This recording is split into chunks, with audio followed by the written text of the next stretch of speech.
you want. On the printer, you go to the printer select, you say 30 copies. You just print 30 copies. No, without pushing a button. You do it on your phone. I know it won't. Okay, let me try. How many more you need? Come here. I'm live, but anyway, I'm going to do this for you. Print 60 then. I mean 30 then. Huh? Or 10 more pieces. What? 10 more of this. Why don't you put it down in front of me? I'm going to take a picture real quick, guys. I'll be right back. Phone. You have it on your phone? Then send it to me. You didn't try to push the button, set up, go to setup, and go to printer and put in 10? It won't even print 3.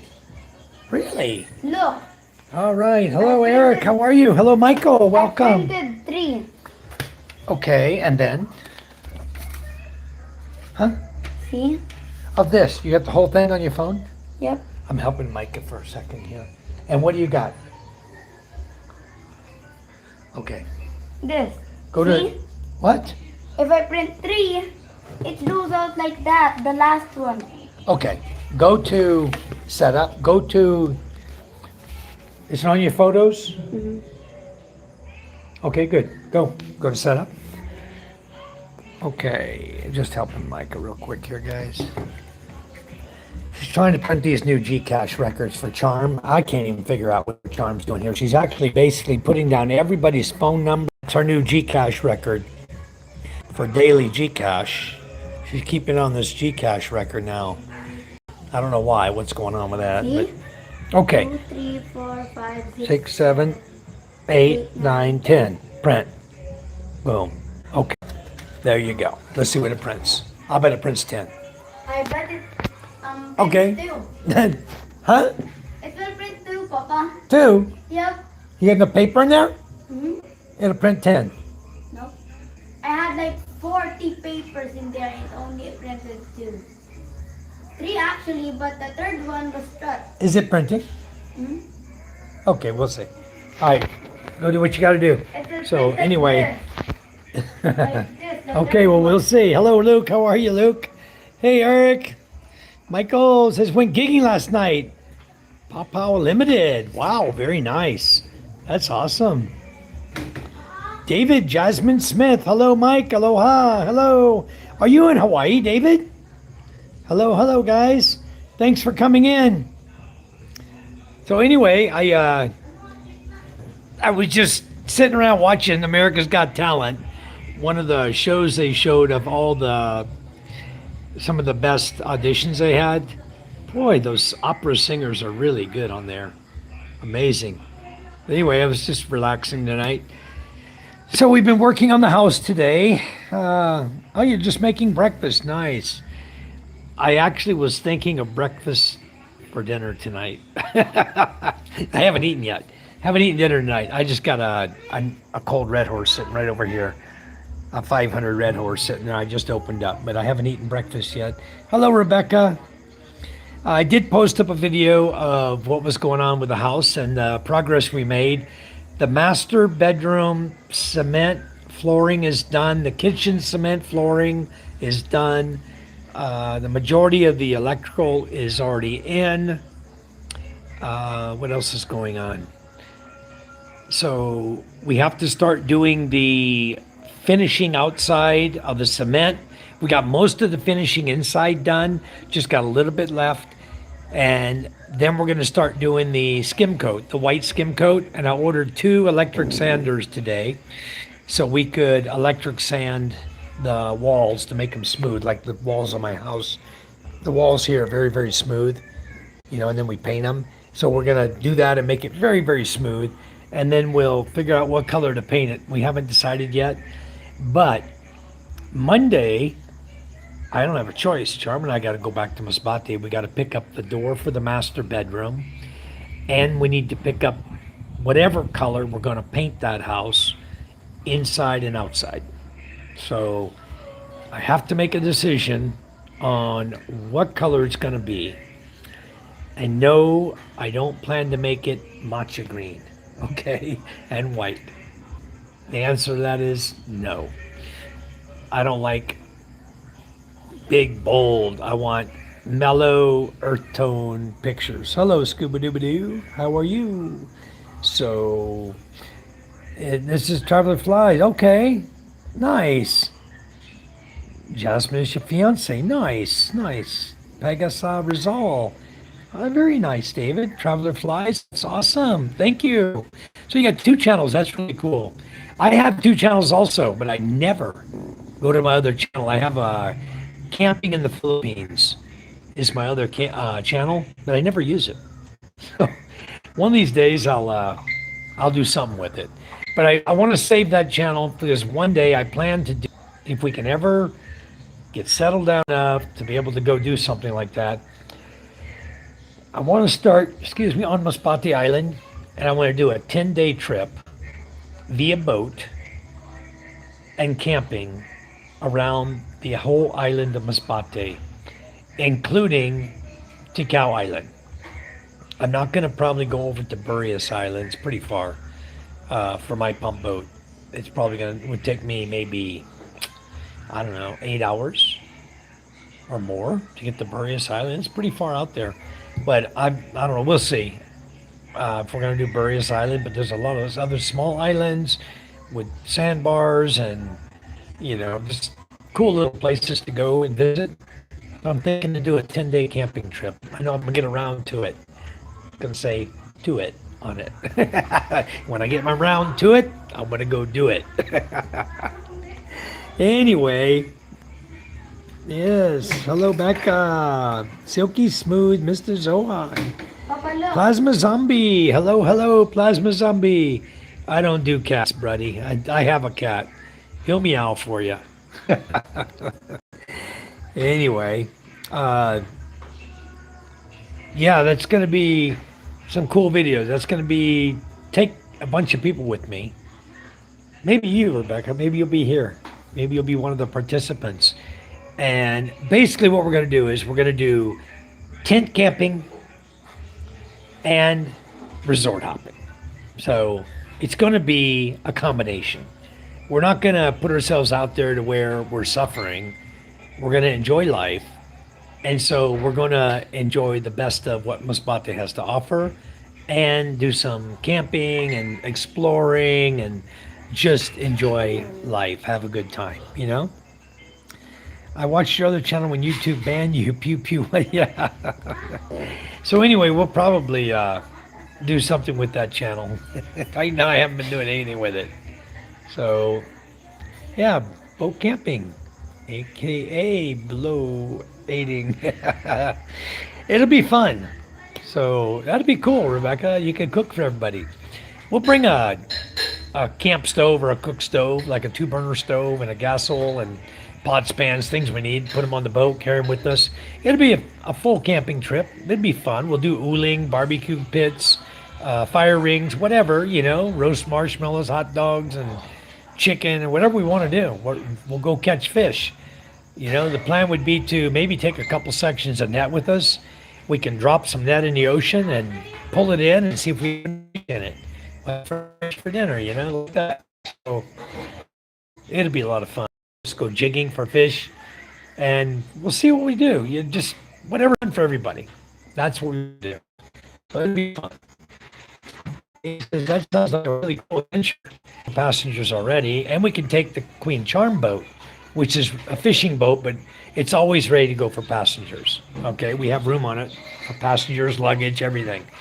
So probably just offload the nets, throw the people on it, and say, hey, let's take 2 boats and let's go. Let's go around the island. Why not? It'd be a lot of fun. Michael's my kind of girl. I love eating, Miss Becca. A tin or two of pork and beans. Luke, they don't even know what pork and beans are over here. They got these little tiny cans. They're about this big, about that big around, okay? About that tall. They say pork and beans on them. I don't know what the hell that is. I've never bought one and opened it to see. I'm used to pork and bean can being this big around, or the big old cans, Not the, what the hell is that? Anyways, maybe we can find some real baked beans, pork and beans, have pancakes in the morning. I've got a cast iron grill top here. We can throw it on the stove and cook up pancakes and fried eggs or whatever. It's going to be a good camping trip. Exploring, just checking out different islands. We'll go around Masbate. What I was we start here where I live, go around the peninsula, past Balud, up to like Mandaon area. There's a few little small islands. From there, we might even scoot over to Sibuyan Island, which is not Masbate, but there's a big old island out there. So we might shoot over to Sibuyan Island, go around it for 2 days, come back, hit Masbate north of Mandaon, go up around Aroroy, Moleno, Masbate City, around all the way to Katagan, jump over to Tikau Island, go around Tikau Island, then come back over, hit around the corner of Katagan, Placer, Kawayan, Milagros, and all the way back down here to where I live. I think 10 days would be a great trip. I think after 10 days, everybody's going to be wore out, but I think it's going to be a hell of a party. It's going to be a fun, fun time. And the videos would be amazing, I'm telling you. They really would. It'd be a lot of fun just to do it with a bunch of foreigners. It'd be a lot of fun. We'll have 2 Filipinos go with us to drive the boats, so we don't have to fool with it. If we go on land to a resort or go on party and go have lunch somewhere, they can watch the boats for us. 2 only. Okay, well, don't use that ID anymore. What I would do, you can't print the bottom of it. You don't have a bottom, do you? It has a button. It was supposed to print here. Well, maybe you can take the bottom, put the paper that's only got a half on it back in, and print only the bottom. I don't know. Never mind. Just do what you gotta do, one by one, sweetheart. I can still use these things. Country fried steak. Now you're making me hungry. Yeah, that sounds great. Yep. Coffee pot, a couple of pans. That's all I need. I know. Hello, Kay Cherie. Did you know why We'll bring I put Kay this Cherie with box us as a here? singer too. We can sing karaoke on the boat. We have battery operated or rechargeable karaoke. Right there. That's a rechargeable karaoke right there. We can Bluetooth it to our phone. We can put it on the boat and we can be one hell of a party boat, I'll tell you. Everybody around be listening to us sing karaoke as we're going around the water. And we got another small one too. It's about a foot tall, a little higher. It's a cool little music box. Anyway, we'd be set. We just have a good time. We're going to plan it for sure because when summertime comes next year, it'd be a lot of fun to go do. It doesn't have to be any kids. Kids can stay at home. We'll have a babysitter for them. We'll leave the kids here. We'll just go, adults just go enjoy life. I think it'd be a lot of fun. Of course, we got to have a lot of these with us. Cheers, guys. So that's what I was saving the other channel for, was to actually do some real camping on it. And then see what happens, maybe that channel will take off too. But anyway, right now we're just dealing with the Thriving Expat. I don't know, one of these days I'm going to name it the Karaoke Party channel. Maybe get more people coming in. Country fried steak. Good evening, Kay Cherie. Hello, hello, hello. So let's see if I got a picture to share with you guys. I had something today that I put. Yeah, Kay Cherie will help cook too. I put something on the green screen today. I forgot what it was. My mind's going blank now. What do I have on the green screen for you guys? Something simple. Oh, this one. Okay, guys. That app you see right there called eGovPH. For every single one of you coming to the Philippines, okay? Put this app, go look up this app, and put it on your phone, okay? And the reason for that is that 3 days before you come to the Philippines, you need to go enter all your information in there and register. That is the entry card you used to manually fill out on the airplane before arrival that you give to immigration.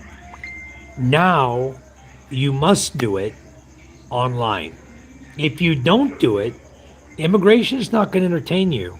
They're going to say, please go over here and download the eGovPH app and fill out all the information. Okay? So, eGovPH, all right? That one right there, eGovPH, guys. Go tonight, get it on your phone. You can go anytime and fill your information out. Okay? And then after you got it on your phone, your information's in there. Once you have your plane ticket, your itinerary, you cannot do it today for travel in December. It must be within 3 days of your travel time. Set a note on your calendar to ring yourself up. Okay?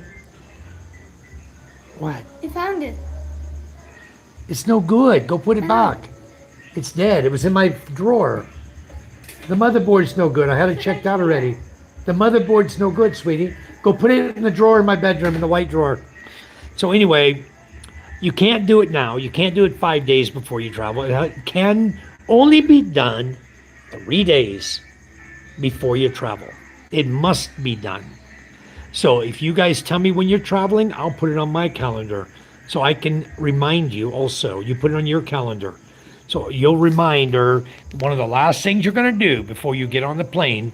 But you can do it anytime up until before you get into immigration in the Philippines. Okay? 3 days before you leave, and I'll remind you if you're here visiting me, 3 days before you leave, you fill out the eGov PH form for departure. You put all your information in, and boom, you're good to go. Okay? Because when you come into immigration, when you leave through immigration, they're going to look on their computer and they're going to see if you've done it. If you haven't done it, they're going to set you aside and you're going to have to get it done. So better you just have it done. Okay? I'm telling you guys now because I don't want you to get in trouble later. All right? Okay? Not for ferry travel and flights within the Philippines. It's only coming into or departing from the. So, yeah. Okay, Sheree and her awesome dishes. Okay, guys, so it says lock them in the basement. I don't have a basement. We can try. Non-stop rain, huh? I heard about that. Yep, but good to see you guys here. Thank you for coming in. It's been raining for like 2 days in Manila. It sprinkled here most of the day today, guys. And even my Wi-Fi I put downstairs, the cord is a little bit corroded. And so for some reason, it's not getting proper power down to the antenna. So I ordered 2 brand new 60 meter cables, RG45 cables for the Wi-Fi. I ordered 2 brand new ones today. The ones I ordered the other day were 80 meters. So I can take the brand new ones. I can take my wire cutters, cut them in half, strip them back, put the pairs together, solder them, shrink wrap over them, wrap them back with electrical tape so there is no corrosion going to get on them or moisture to them. I can cut 20 meters off the cables I have and run them downstairs and they'll work fine. And I may end up doing that. They're brand new cables. I don't want to waste them because the this EAP 225 antenna, the TP-Link Omada I'm using, cannot power up the antenna if you have longer than a 60 meter cable. The antenna will struggle to maintain power. And that's what I got. I got an 80 meter cable and I'm struggling to maintain the power to it. That's why I keep shutting off. That's why the Wi-Fi is not working. So I think what our plan is, I'm waiting for them to get the finishing done on the Becca house down here. As soon as they get the outside finishing and the sheet metal done, we are going to mount the antenna right on the house. I think on this house. And that way my father-in-law can have Wi-Fi. We still have Wi-Fi on the beach. The Becca house will have strong Wi-Fi and all the way up to my sister-in-law's house. And then I'm going to put the second stuff. It worked today. I turned the antenna on. And it worked all the way to the old Barangay Hall at the end of the village walkway, past the basketball court. That good signal at the basketball court. So that's awesome. We're going to have good Wi-Fi everywhere around here. That'll be awesome. So, yeah, it was spring today, but not too bad. Cat 5 storm. No, it's not, Michael. That is only a tropical storm that's over us right now. I forgot what they're calling it, but it's just a tropical storm. No typhoon over the Philippines, guys. There's just only monsoonal rains. Yeah. So my wife had an issue with that eGov stuff last visit. They walked her through that at the airport. Senior moment. Yeah, you want to get it done. eGov PH. You want to get it done 3 days prior to doing it. If any of you have any problems doing it, just call me. Because basically all they're asking for is they're asking for your full name as it is on your passport, last name, middle name, first name. They're asking for passport number, your identification number on the passport, the expiration date of the passport, and where you're from. And it's real simple to fill the information out. Okay. Now, what happened is when I went to Thailand with the family last year, I was sitting there. I put in all of my information and all the kids' information, Charm's information, right, on the eGov form. For some reason, Ella's didn't go through. And it took me 2 times to get Micah and MJ through. I don't know whether it was because of their age, because they were, Micah, I think, was 11 at the time, MJ was 4, and Ella was 9, and it didn't go through. Ella's didn't go through. I didn't know it. Maybe I didn't save it when I did Ella's. Maybe I just went on to the next name, but maybe I didn't save Ella's. But anyway, when I got to the immigration and the guy asked me about the eGov, I said, oh yeah, we're all in there already. He's looking, he says, well, I don't see your daughter Ella. I said, well, I can enter it now if you'd like, sir. I have the eGov app right here. He goes, no. He goes, it's okay. He just stamped all the passport and let us all go. So that was cool. It made your entry for the Philippines easy. Yes, I went with no trouble at all. That's right. Do eGov PH, guys, and you'll have no issues. You'll walk up next in line. And I want to tell you another something that you guys may or may not realize, okay? It doesn't matter what line you go through. If you're an American and with your Filipino wife, okay, and the line for the Philippines is shorter, then take your family through that line. If the foreigner line is shorter, take everybody through that line. It's okay. They don't care. They'll entertain you. They'll take care of you. Okay? At the airport in Manila, they don't care if you're going to go through the Philippine line. If you're with the Philippine line, you go through the Philippine line, that's fine. You go together through it. Or if you're an American and your wife wants to come with you to the American line, she can go through the American line. They don't care which one you go through. Best to keep your family together and just pick the shortest line. The Philippine line was a freaking mile long. And the foreigner line was like 3 people. I just went, took everybody with me right to the foreigner line. Dum. Right through. No problem. Only the little Ella hiccup.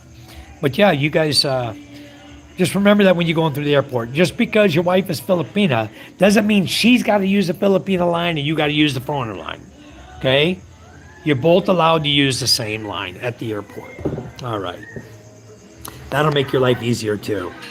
They asked for a passport, stamped it, and said, welcome. That's right. That's good. Yep. Need the fresh water. My partner got soaked on her bike going home from work. Oh no.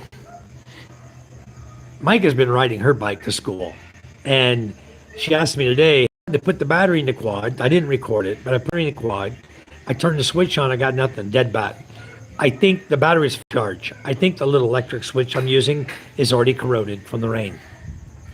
So I think what I'm going to do, put another switch on brand new, and then I'm going to silicone over everything in the back of the switch so no moisture can get in there, and maybe the switch will last a lot longer. It's just sitting out in the open, you know. It's not, maybe I'll hide it this time somewhere underneath where the rain can't get to it. We get some pretty horrendous rains here. It's just living on the beach, everything is corroded. And I don't think I need to call a mechanic out. I think I have another switch in the shed, or I'll order another switch. I'd make it easy, and then Mike will be able to drive the quad to work or to school. Yeah. I love the rain too. Yeah, it's been raining here every day. Just sprinkling a little bit. But last night, all night long, hard rain. Hard rain. From the time I stopped karaoke, right afterwards it started raining, like about midnight. It started raining, and it rained all the way till 6 o'clock this morning. Good thing it was a Saturday, no rain, no school for the kids. Thank you for the gift, Kay Cherie. Thank you so much. Yep, no rain in Bohol. My cousins are there since Tuesday. Nice. They went diving this morning. Very nice. Yeah, I saw Baker. You moved to a new place. That's very short. Did you lose your deposit money? I saw you just moved in that place, and now you guys are picking another place to live. It looked like the place you moved to reminded me of what it reminded me of was an old folks home. Honestly, that's what it reminded me of. It reminded me of an old folks home that would have caregivers and stuff there. And then I like the new place you got, So that's nice. When I was a kid visiting the province, we'd take a shower in the rain with shampoo and soap. Lots of fun. Yeah, Michael, that's what my kids love to do. Every time it rains, Papa, can I take a shower in the rain? Sure, go ahead. Go get wet. They never get sick from it. Just go enjoy yourself. Thank you for the golden turd, Michael. Thank you. Michael, it's hot as the Philippines here, too. Oh, my God. I can imagine it gets pretty hot down there this time of year. This is August. This is our rainy season. This is our cool season. But you guys, this is your summer season. You're hotter, blazing hot over there. I can only your humidity in Georgia is just as bad as the Philippines of the country. Louisiana, Georgia, Mississippi. My brother lived in Georgia many, many years. He's dead now. He was 2 years older than me. And a few years back, maybe 5 years ago, he died. Died of cancer. Sister Lisa died of cancer. My brother Jake committed suicide. Lost 3 siblings. It's pretty sad when your brothers and sisters are going, Very sad. Gavin, Donahue, hello, welcome. All right, Jimmy John said hi to Casey, thank you. Luke says hello, Jimmy John, all right. JJ. Mr. Jackson, hello, welcome to the chat, Mr. Jackson. All right, Kay Cherie sent a star, thank you. So what you're saying is go to the Philippine line, pick out a hottie and say, want it easy? Come with me. There you go. You say, yeah, I'm good with my girlfriend. There you go. You can do that. You might strike up a relationship. Who knows? Same here last night up to now. Wet, Luzon. Yeah. Thank you, Michael, for the happy poop. They'll beat the shit out of you. Dog days of summer. Tori C., good morning. Good morning to you. Welcome. It's evening here in the Philippines. Thank you for coming in. I like that nice sunset you got there on your picture. Thank you. I'll stay in my lane then. Yeah, you stay in your lane, Jimmy John. I may have a young lady over here for you, Jimmy John. A young lady lives right next door. She's about 22, 23 years old. And I asked her yesterday, I said, are you single? You have a boyfriend? And I said, would you date a foreigner? And she said, yeah. So she's single and she would date a foreigner. I said, well, you know what? I got a bunch of friends coming over here in December. Maybe you'll find one of them that you like. I said, I got a bunch of them coming over here. But I know you're not coming, Jimmy John. But anyway, this one's single. If you're interested, I'll give you her messenger, but I don't recommend long distance relationships. You know that. Stay in your lane. That's right. Or even Mr. Jackson, if he wants a girlfriend, we'll try to find him one. But I recommend you guys, like I say, do boots on the ground.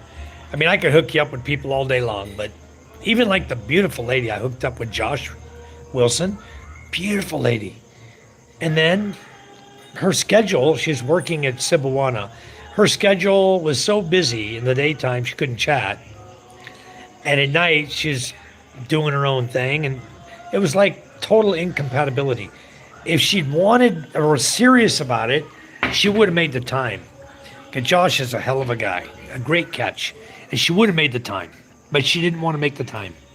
So she lost out. Too bad for her. Maybe if he ever comes here, maybe they're still in touch talking. If he ever comes here, hopefully he'll come in December, I hope. Then he can actually go and meet the lady. She's not that far away. Marie, Jocelyn, Robin, hello, hello, welcome. Tori's from New York. Where are you at in New York, Tori? You're upstate New York? Are you the one I was talking to before? Hello, one star. We are good. The whole family's good. I think Charms and they're eating right now. Yeah. I think the kids have all eaten. I'm just drinking a beer tonight. I'm not eating. I'm hungry, but I'm a midlife woman. Who you have for me? You're midlife? How old, Tori? How old are you? I got a guy for you. I do. But you got to come over here, boots on the ground. You come over here to the Philippines, you come to Masbate Island, and I got a couple guys I can introduce to you that are single. Single, no girlfriend. Ready to mingle. Got a couple. Not really. No. Not right now. Maybe later. In the freezer? That's okay. Later. Not tonight. Single, never married. How old are you, Tori? Yeah. Interesting. I got a couple guys over here that are single. I'm not joking. One guy is a handsome little guy. He's got a daughter by a previous girlfriend, but the girlfriend left. So he's just here. His daughter lives here sometimes. I don't even know where his daughter is. I haven't seen her in a while. She's got one kid and one on the way. So no, guys, I wouldn't touch her with a 30-foot pole. No, not that one. But anyway, the daddy is available. You're in your 50s. It's okay. If you're in your 50s and you're interested in a Filipino guy, I heard Filipino guys are great lovers. I don't know. I've never been with one. I don't know, Tori. Cheers, guys.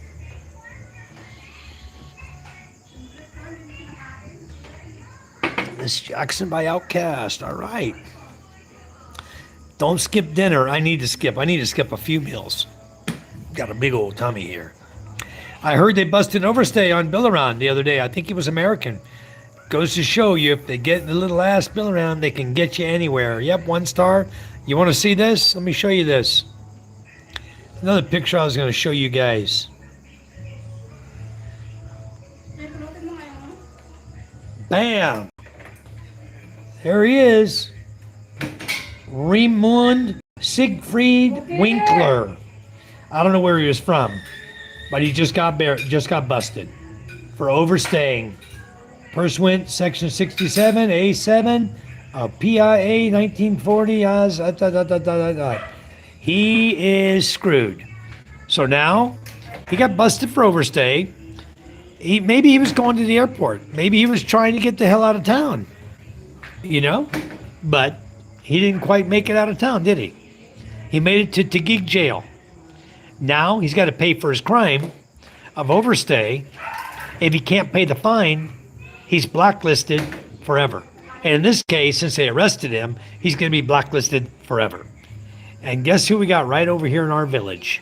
7 months overstay. Not leaving until September. This is only August. Okay? He was 7 months in July, so he's going to be 9 months overstay by September. It wouldn't shock me a bit to see his picture. Just like that. Busted, arrested by immigration for overstaying his visa. And no money to pay for it. He ain't got no money. I know he's trying to get some money together. But see, what happened is, every single year he's come here, he overstays by 1 or 2 months. He'll come here. He knows he's only going to be here a short time. He's going to pick up another gig in Alaska and go back to work, right? But this time, there was no gig in Alaska.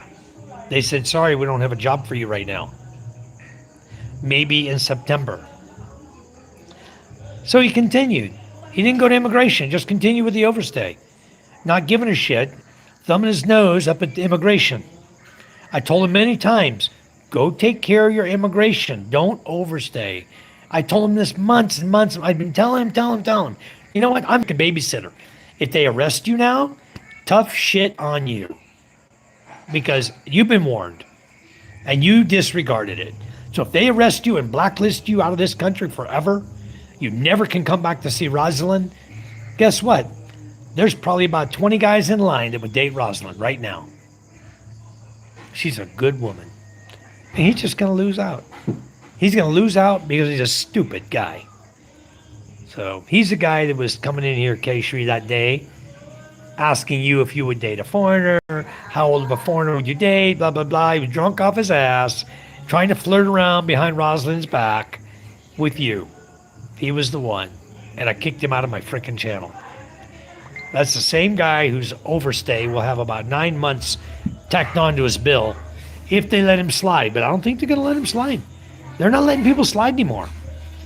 They're strictly cutting down on overstays. They're going to nail his ass.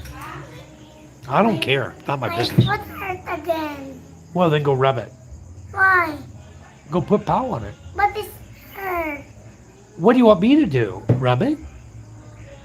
Well, then you go rub it. Go scratch it with a back scratcher.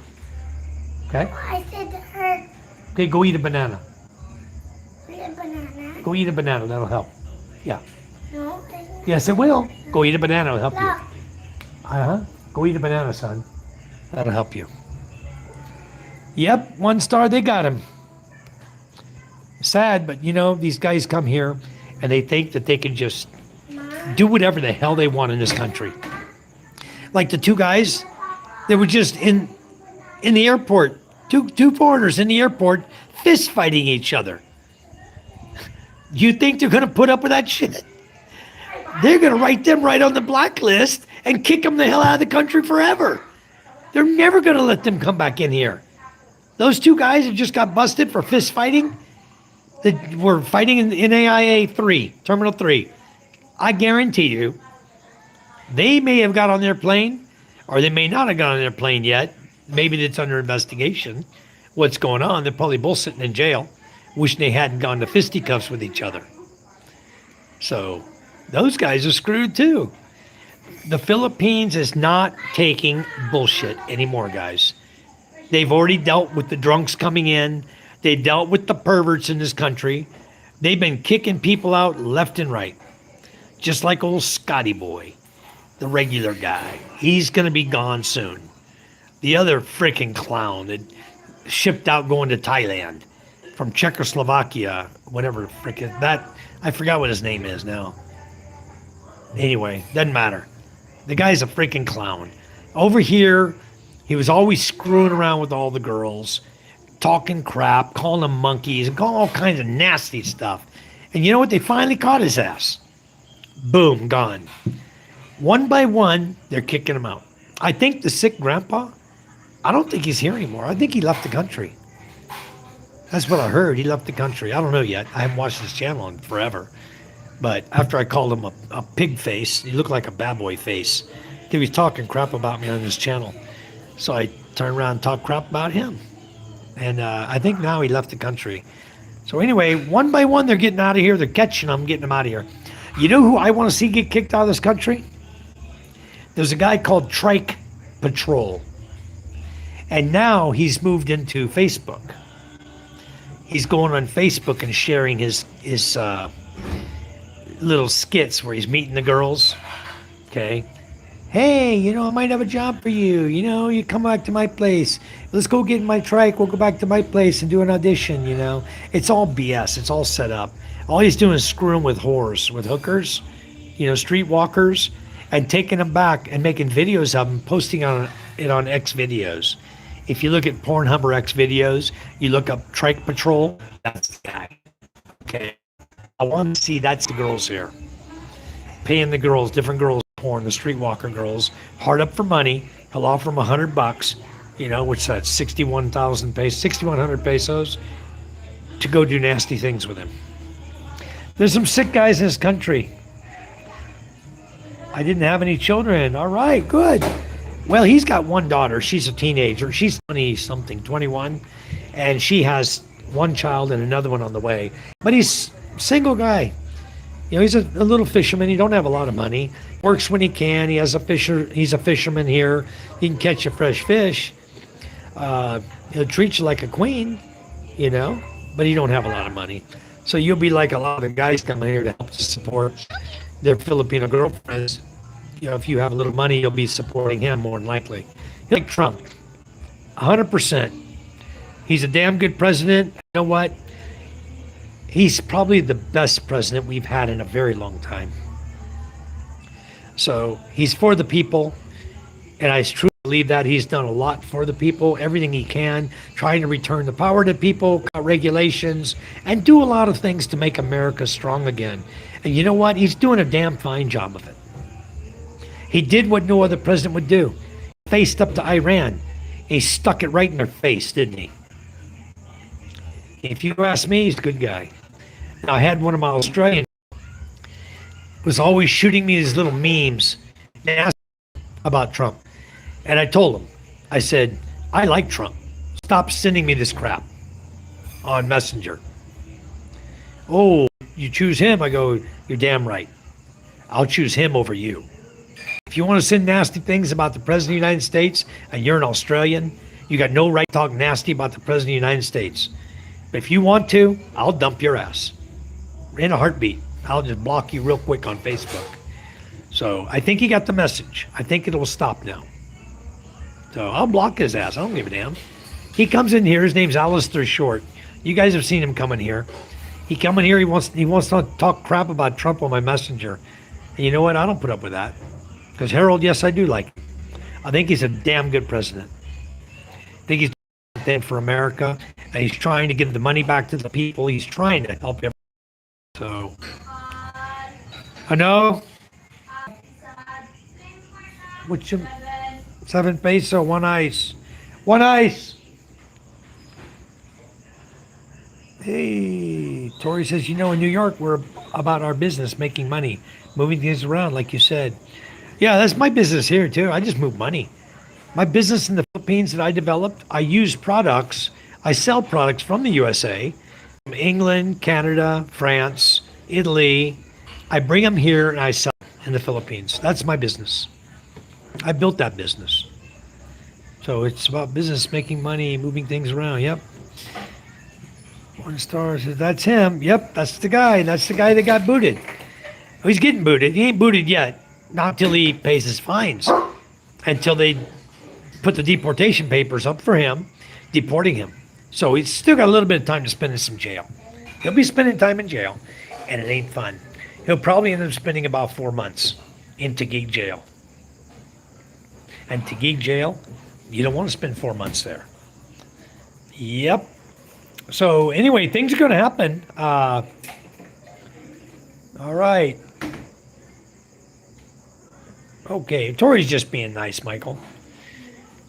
He's a productive guy for the society. Yes, he's a nice, very, very nice guy, Tori. So he's not a bad-looking guy either. He's a decent-looking guy. He's slim. He's a decent-looking guy. Why overstay? It's not expensive to extend. It's not. It's laziness.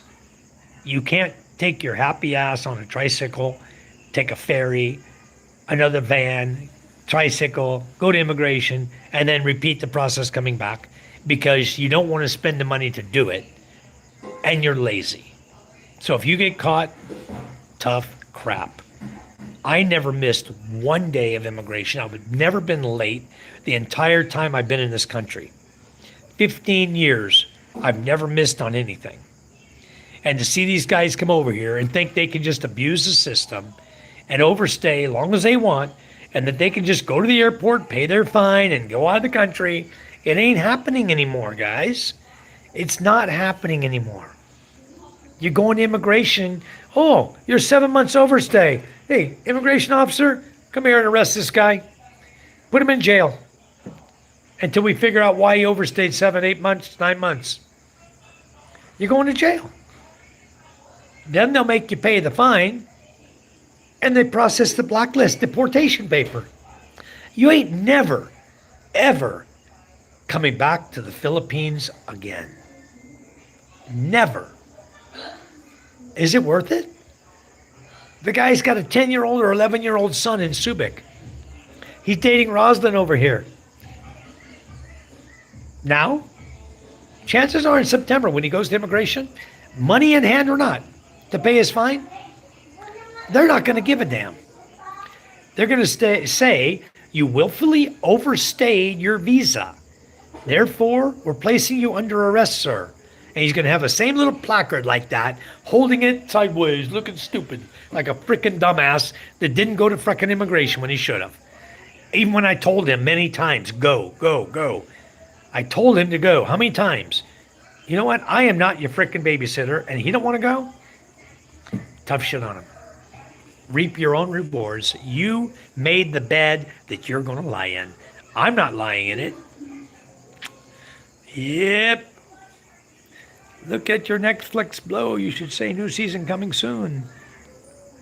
Overstaying. Boom. Busted. Yep. About to happen to Robert down here. I think he's afraid because he knows what's going to happen. He's probably going to try to stay as long as he possibly can before he's caught. And then everybody gets caught, dude. Everybody's going to get caught sooner or later. They're really looking out for it now. They stopped me on the streets in Masbate one time. The police stopped me. They stopped me and asked me about my immigration. I'm a permanent resident visa holder.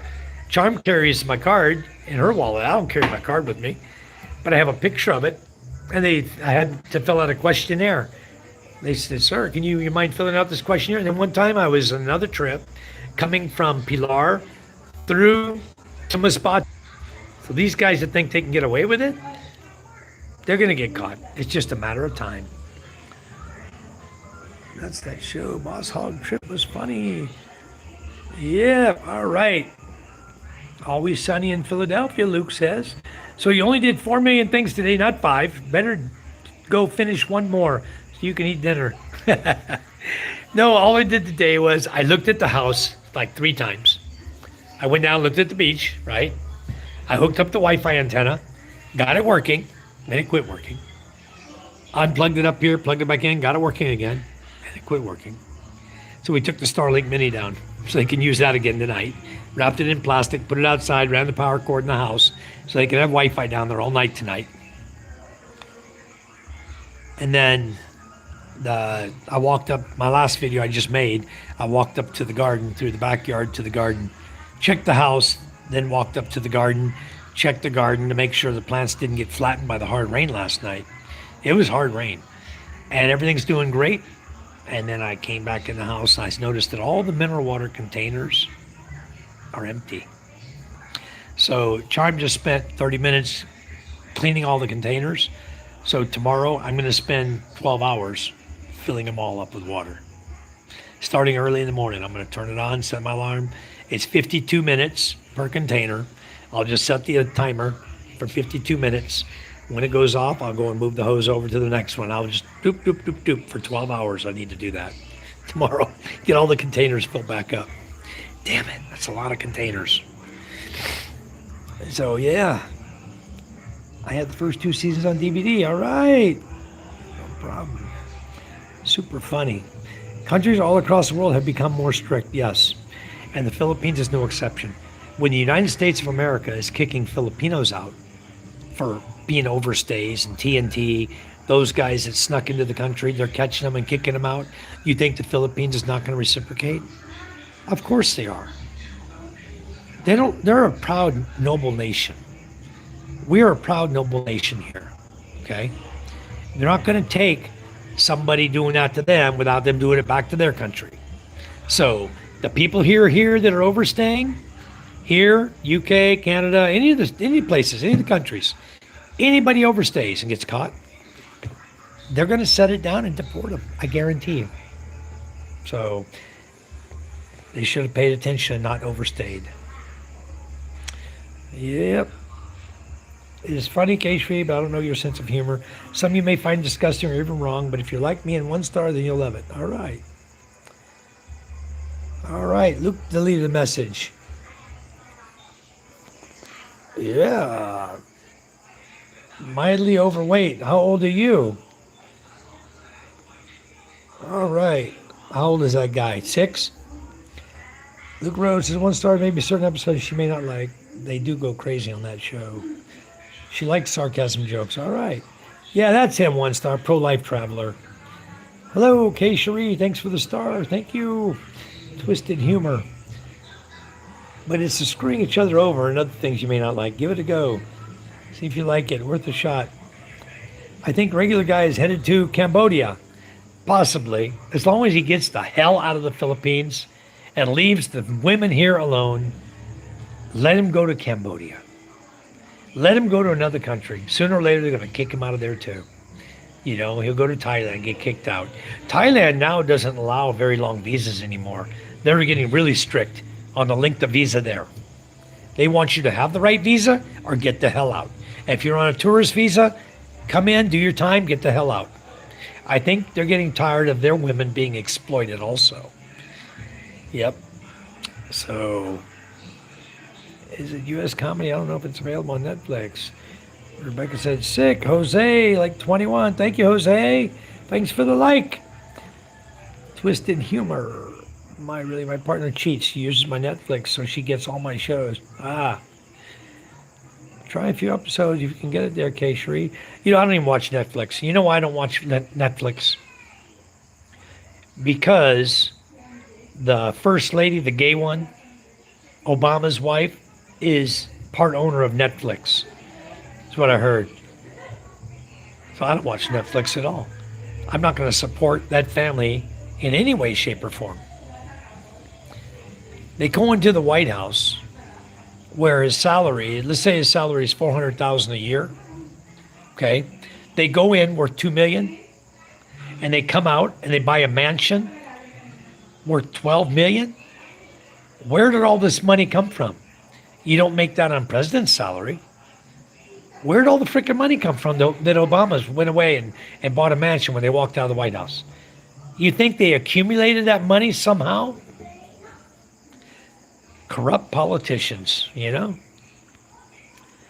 Trump is really Elvis and Melania is really Princess Di. I don't think so. Second line, Jimmy John, what does that mean? Just me being silly with Michael. Yeah. San Miguel, how many? 2. Jonathan Carpenter, hello, how are you, bro? Welcome. Welcome to my channel. Thank you. I had a buddy overstayed in Australia for like 9 months. They banned him for 5 years. Dumba. Oh, they're going to get the guys over here. I promise you guys. Don't overstay. That's one of the main rules about this country. Just don't do it. It's too easy to jump on a bus or a ferry or whatever and go do your immigration. It's not hard. It gets your little travel in there too. You know, if you can enjoy it. 40 million? She's been in Congress how many years? Where'd all their money come from? She hadn't worked nowhere else. Insider trading. You damn right. Crooked frickin' politicians in America. And then they got the nerve, when Obama was president, they had the nerve to call the Philippine politicians corrupt. Ain't that like the pot calling the kettle black? That is ridiculous. We all know Filipino politicians are corrupt. There's no doubt about it. They don't even hide it. But USA politicians, they think their shit don't stink. They're always hiding that. You know, I'm corrupt, hiding it. Where'd your money come from? I don't know. Dumbass guys. I caught up with the chat, Jimmy John, all the way. Hello, Gooey. How are you? Cheers, guys. I caught up with the chat today. And now that I'm at the bottom, you guys ain't going to get ahead of me. It gives you a nice little trip along the way. Just look at it as a short vacay when you go to immigration. Yeah, exactly. That's what it is. You know, from here to Masbate, it is a little difficult. I guarantee you it's more difficult than anywhere else. Cebu, you go to immigration there. If you're in Manila area, anywhere on Luzon, there's immigration offices everywhere. Panay Island, you go to Iloilo, immigration is there. Maybe Calibo has one now, but there's offices everywhere, except Masbate. You want immigration here, you got to go to Legazpi or you got to go to Iloilo. Remember the channel? Yeah, it's off limits, Michael. I just had to vent a minute. That guy pissed me off tonight when he started dogging on the president of the United States, and he's a freaking Australian, so it pissed me off. Anyway, I'm just venting. Sorry, guys. When you get caught insider trading, $200 fine. What a joke. Yeah. Let's get off the politics. Yep. Uh, they suck us dry, damn crooks. But yeah, immigration will give you a nice little trip wherever you want to go. It's like so fun to travel to immigration because it doesn't take long to go do your immigration, except for Intramuros, Manila. But if you don't want to go into Intramuros, Manila, you go to North EDSA to the mall.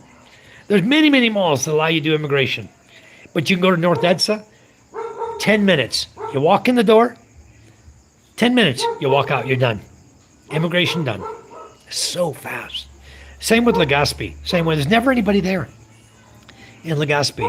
I've been to the immigration in Iloilo. There's more people there because Iloilo has a lot of foreigners. You know, just like Dumaguete and all the other places around here where all the foreigners live. But Legazpi, there are foreigners around in that area, Pilar, Pio Duran, all through Sorsogon, Albay, Naga City, I think has an immigration office too. There's so many around. It just amazes me they won't put one in Masbate. I guess they figure there's not enough foreigners here to open an office. But it wouldn't take you 5 minutes to get through it. There's that few foreigners here. It's awesome we don't have very many here. Maybe we could petition and ask for it. But probably they're going by the number of foreigners that we have here, and it's not that many. Yeah, I'm on a 13A, Mario. I've been on 13A for, wow. Hi, how many years? Going on 10 years? Long time. But I do it every 5 years. I renew my visa, and I have to pay like $9,000 for a new updated ACRI card. Every 5 years, you got to get a new ACRI card. So anyway, the last time I went, I did address change. I did updated my ACRI card, and I did address change for Masbate Island. And I did it really late, but what I did is I filled out a letter stating that I had moved to Masbate Island with a date like February 1st, and we went over like the 10th of February to do my renewal of my ACRI. So the barangay captain is my uncle. He signed the paper that I had moved there February 1st, and I went to immigration and said I had to do address change. Here's the form. So I did my address change, got that behind me. Then paid my $9,000. I think around $9,000. They do your biometrics. You know, your body changes in 5 years. So especially when you're older, you look different. You know, fatter, skinnier, whatever. Older, grayer, beard. So they end up doing your biometrics again. The main thing they're looking for, you guessed it. Nobody can hide your eyes. They know you if they got your eyes. So that's key. Is they'll do your picture of your eyes, they'll do a side view, front view, and then they'll take all your fingerprints, and that's electronics. That's a pain in the ass. They put it on the electronic machine, and they got to get it just right and smash it so they get the fingerprint just right, you know. That's kind of a pain in the ass. Took them a while for that. But 30 minutes. Fill out the application before you leave home. Take it with you. Have your old IDs and stuff with you, your ACRI card. You go in. You have to make an appointment. The immigration is appointment. And also, you guys, like Rebecca, when you come in, whenever you come, November, December, whatever, whenever you arrive, do your extension, your first extension at the airport. Before you even leave the airport, when you go into immigration, you say, is it possible I can extend for another 30 days right now? I plan to stay here longer. And the guy will say, sure, and they'll do your extension for you. So you walk out of the airport with 59 days, okay? Then your first one, after that, your renewal is online. You can do it 30 days or 2 months online. But then at the 90-day point, you have to go into immigration and walk in the office, make an appointment, go in and do an ACRI card. And that's another additional, like, I don't know, 7,000 or 8,000 pesos onto that renewal. So you end up paying almost 10,000 for the ACRI card renewal with your immigration renewal for 2 months. And then I think at some point you may ask for a 6 month extension. After you've had a couple of 2 monthers, if you have a good enough excuse, I hear that they still are giving 6 months to some people.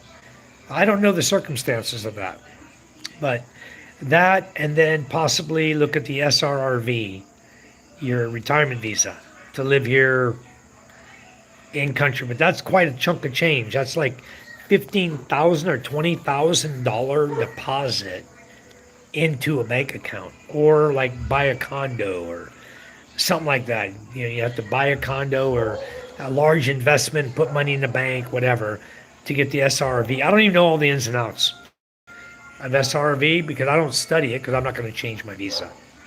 But you can meet all the requirements, go to PRA and get a retirement visa. And then every year you pay. Immigration is very fast outside of Manila. Very fast. I know that if you're in Das Marinas, it used to take me about 30 minutes in Dasma. North Edsa, it's about 10 minutes. It depends on what office you go to, you know, wherever you're at.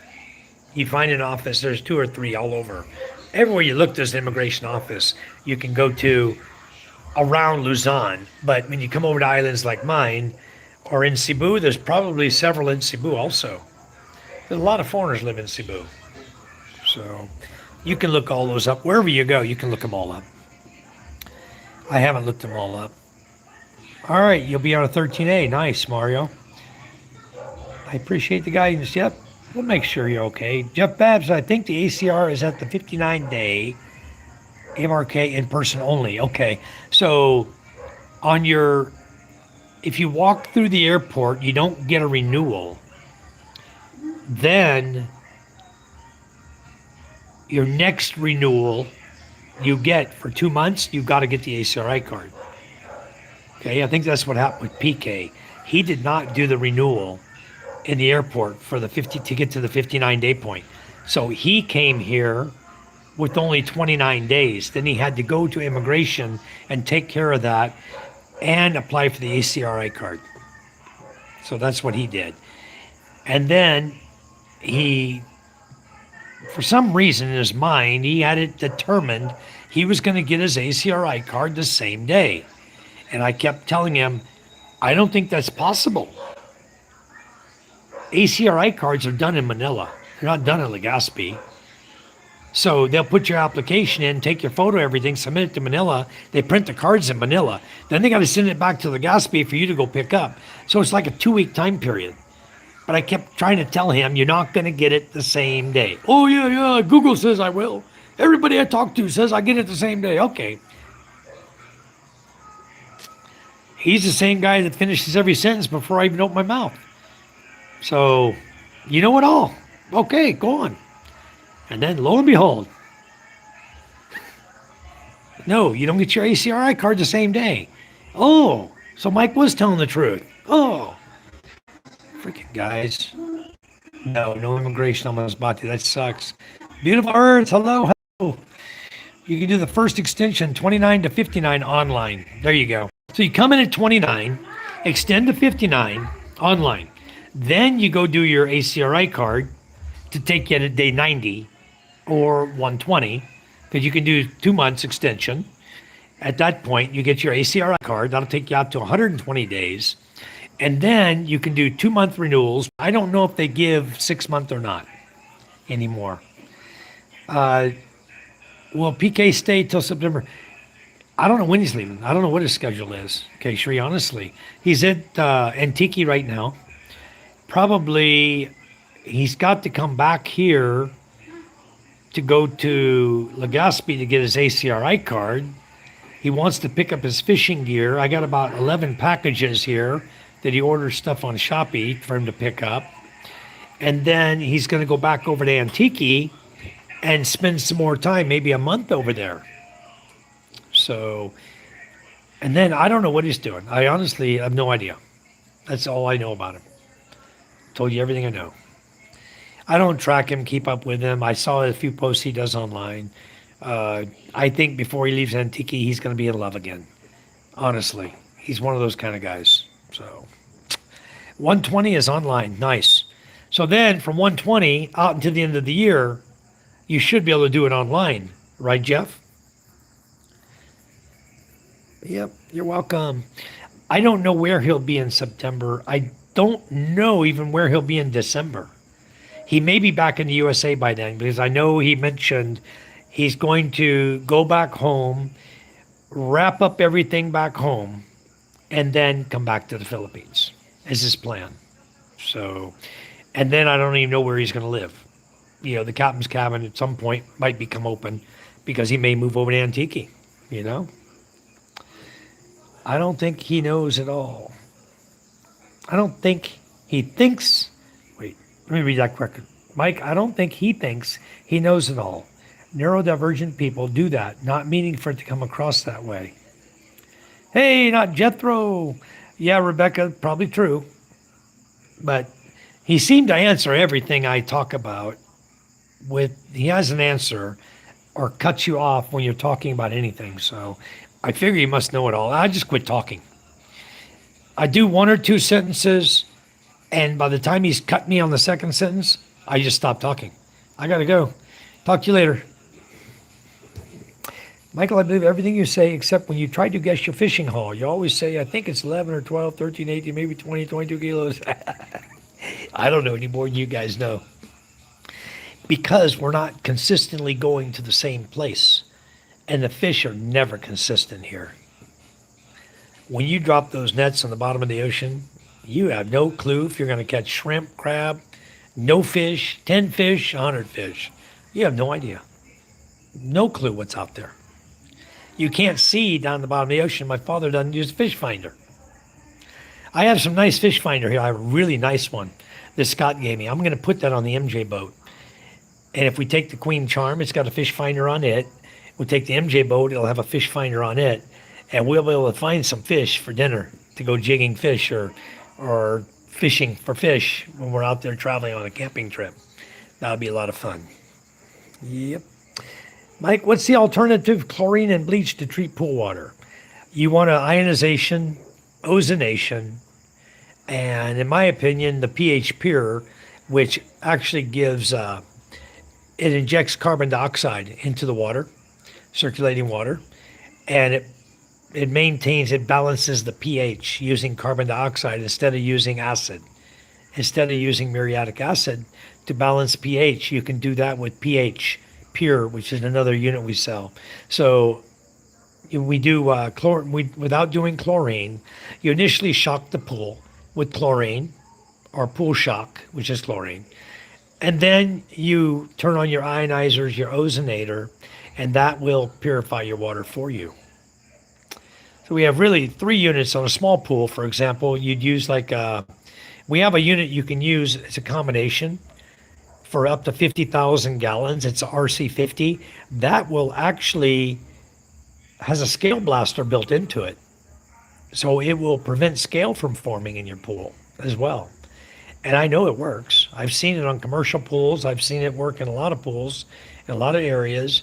It prevents scale from forming on the pools, makes it much easier to clean your pool. It's a combination unit, so it's an ionizer and a scale blaster together, combination unit. And then they have a OZ50, which is an ozonator for 50,000 gallons of water.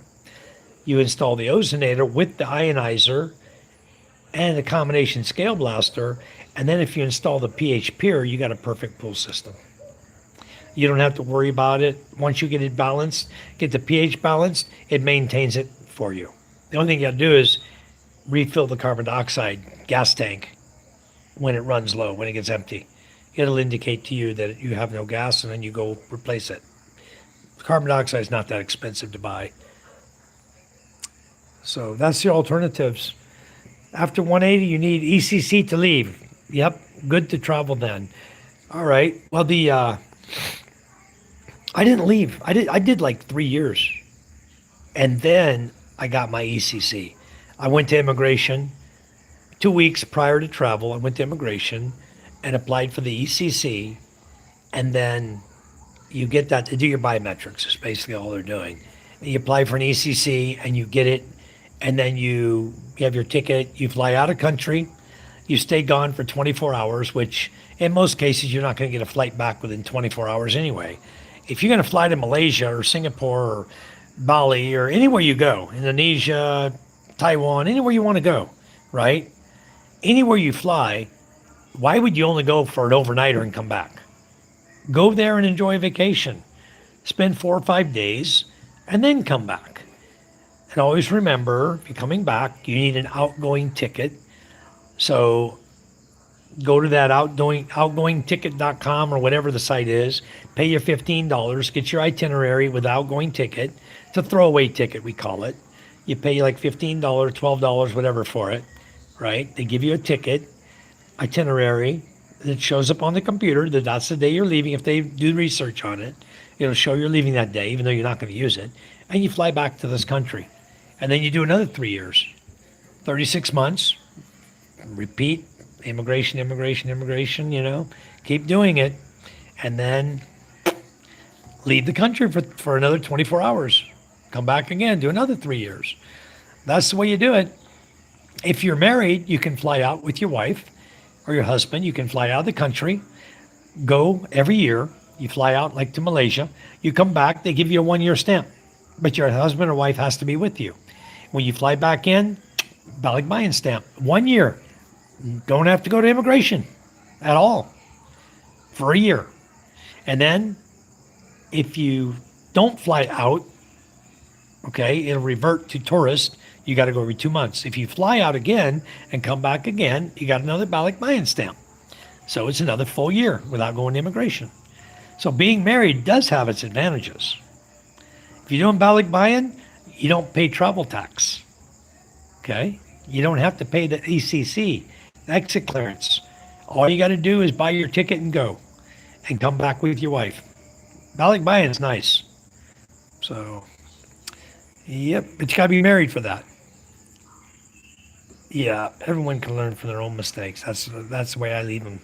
I'm not going to play babysitter to people. I'll help people much as I can, but the minute they know it all, I'm done. You guys are on your own then. But I'll help you. I'll help you as much as you want help. Yep, it really makes people who aren't crazy. Puti. Vinegar. Datu Puti is white vinegar. Cherie, are you going to live with Mike when you visit him? Yes, that's the plan.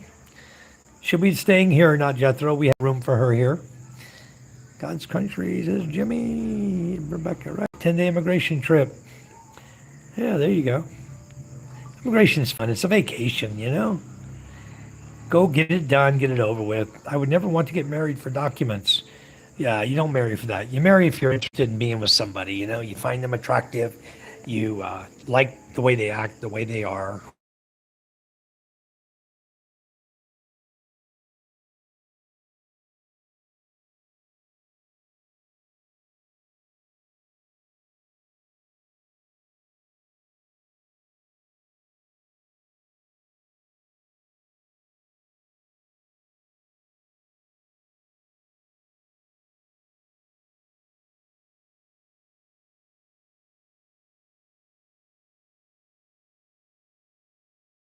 Heavy rains coming, guys.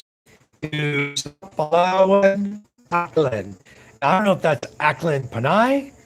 She said Palawan. I don't know about an Aklan over in Palawan. I don't know. Why would they send me an orange message here in Masbate for that? Can't wait to see you and Mike live. I thought you're coming here, not Jethro. Are you not coming in December? I asked him to extend the airport. I've never done it online, so I'll probably ask for your assistance with that, Mike. Okay. Yeah, Luke, when you come in, when you go to immigration, where you show your passport, you've done your egov.ph, right? You come in, you show your passport and immigration. There, you ask him, sir, may I extend for an additional 30 days? And then he'll tell you, if you do it, if you can do it there with him, fine. If not, he'll probably send you over to the cashier to do it, or another desk where you do it over there. I don't know. I've never had to do it because I'm been on a 13A. Before that, I was balikbayan.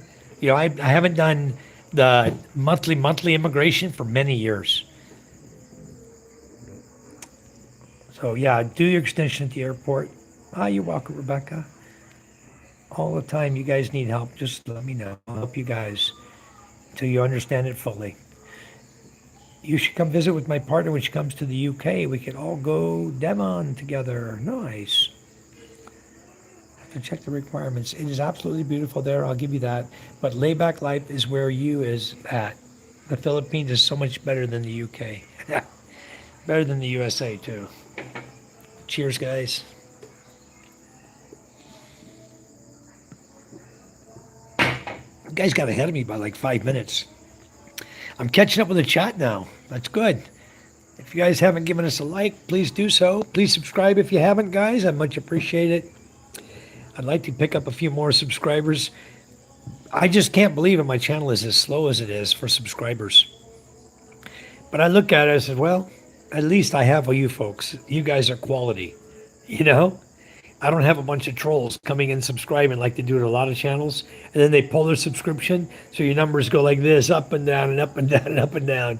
You'll be at 200 one day, next day you're at 150. 250 down to 200. You know, it's like a roller coaster, your numbers. My numbers are pretty much just going steady. I haven't really lost anybody in a while. I don't know. You and my partner can check them out while we're at Mike's. Won't be for a while, but at least you'll know the requirements. All right. You know, the guy came in, that Jusith guy from India. He told me he would subscribe to me, join membership, if I joined membership with him. So that same evening, when I got off my live, I went and signed up for membership at his channel. And then he came on today and told me I didn't fulfill my end of the bargain. I'm not sure what he was talking about. You guys saw that in the chat? I don't know what he was talking about or why he didn't see my membership. But I paid for it. I showed him where I paid for it. So, okay, Sheree, I think 2 weeks is enough for the UK. Yeah. 2 weeks is never long enough in the Philippines, though, is it? It's never long enough. I go to other countries, I don't want to be there. I want to go home. You know, I go there for 12 days in Thailand. All I could think about was get the hell out of here and go home, you know? Just run all over this country, visiting all these tourist attractions, you know, and after a while, after day 3, you're wore out. But by the time you get to day 7, you're like, let's just go home. But you still got to day 12 because you already booked all your stuff out for 12 days, you know? So I think Vietnam is in the works for this year. I'm seriously thinking about it. So Vietnam might be where we're going this year. 7-day trip only. 7 or 8, like that, you know, with travel time or 9. But 7 days in the country of Vietnam. A day of traveling there, a day of traveling back, 7 days in country. So maybe I just booked 9 days, you know. So hopefully we'll all have a good time and enjoy our life. I think we will. And not, Vietnam's pretty cheap, won't waste a bunch of money. The tickets will be worth it, I feel. So, okay, keep an eye out for the big events in Devon and then try and come on those dates. Hello, Rick, how are you? Charm's in the bedroom. I don't know if she's in here, unless you guys saw her in here. If you saw her in here, I missed her. She must have snuck in. I didn't see her. All the Americans are going to Vietnam now. Well, I just want to take my kids to travel. And I don't care which country we go, but Micah has gone to Singapore and Taiwan, and she's gone to Thailand. Ella was in Charm's tummy when we went to Taiwan. She wasn't born yet, but she was there in Taiwan, but never counted. She didn't have a passport stamp. MJ wasn't even born. So the only thing I want to wait for the kids to get older. I love having our vacations. You know, that's a family thing. I like to take them on vacation to do something. This year we did Masbate, right? We did Cavite through Lipa, Batangas, Cavite to Batangas, back to Cavite, back to Lipa, and then came home. That was about a week. And we did our time over 3 days on Ticao Island and 2 days here on Masbate, 5 days traveling around. And the Ticao Island trip was a lot of fun, guys. It was a lot of fun. Waterfalls, but we had in some cases to get special permission. and get escorted down to the waterfall, the swimming hole, probably because of, my opinion, NPA were there. Is probably why the barangay captain made us get escorted down. But, yep, I can't wait to see that 6'2", 220 hunk being chased by all the girls you all set him up with. I haven't set him up with nobody. Nobody, Jimmy John. I've sent him a couple pictures, but the one lady I sent him pictures of lives on the other end of Masbate Island. And I don't know if he's even going to meet her, or she hadn't responded. So maybe she's not interested. A Filipino girl, not all Filipino girls want to date foreigners. That's the thing. They don't all want to date a foreigner. Okay. And a lot of them that want to date foreigners are not good for the foreigner. So, anyway, he's going to have fun, but there are, right now, when it comes to single ladies in this village, no. There's only two. Okay. Mariel, who's pregnant with her second kid coming, and Jara, who already has a kid who was dating PK. Okay. Now, I have a feeling dogs in my backyard fighting. There's Smokey going after him too. Shh. Why won't these people take care of the dogs around here? I took a picture on the beach today. I was doing my live. There was 11 dogs on the beach. I picked up rocks and chased them off down the beach. Why are they all ganging up, hanging around at our end of the beach? They don't even live here. They're all down here on the beach. 11 boy dogs. Why? Up to no good. There must be a girl going into heat. And now they're all down here sniffing around trying to find her. There was 11 dogs down here on the beach today. Here they go again. It's nightly here.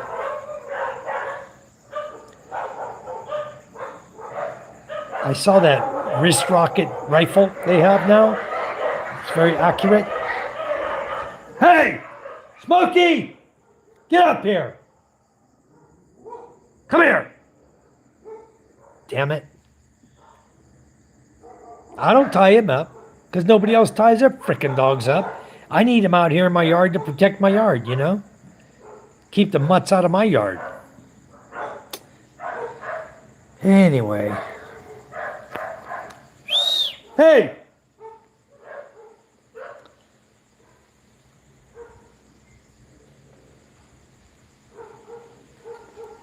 Yeah. Yeah, Jimmy John, they'll be all kind of... So anyway, what I was saying is there's really no ladies over here, guys, in my village currently eligible to date anybody. All right? Now, 7 years from now, when Matthew's ready to get married, there may be 15 girls, eligible girls over here. Because all the girls who are graduating high school now will be, 24, 25 years old by then. There's always a constant turnover and many, many single girls in the Philippines. You wait a year, there's a whole new batch come out. You wait another year, there's a whole nother batch come out. It's just the way it is. There's a lot of single ladies. So anyway, Rick, you still here? Rick, all right. Rick, Stone Cold said hi. He said to tell you hi. Luke says, maybe you can come back with me. I'm going home in May next year. Boy, your girlfriend loved you for that one, Luke. I was up till 4 a.m. talking to my daughter, then again at 8 a.m., so I'm a little tired. Yeah. 15 girls. I haven't introduced her to nobody. Mike, I thought you were going to hook him up with the redheaded nurse. I haven't seen the nurse since she came over here at the beginning. She came over here, but I haven't seen her. I don't know where she is. I don't know if she's here or not, but it doesn't matter. I'm not going to hook him up, but she's single. But if he wants to meet her, if she's here when he comes, then he can meet her. There's going to be so many women over here, guys. When you have a fiesta, the women from many villages around come here. San Andreas, San Antonio, Quinana Dutai, Quinana Tonga, all the women are going to the fiesta. Sampad, Yeah, they come from all over. Men and women from all over come to our fiestas because it's a great time. It's a fun time.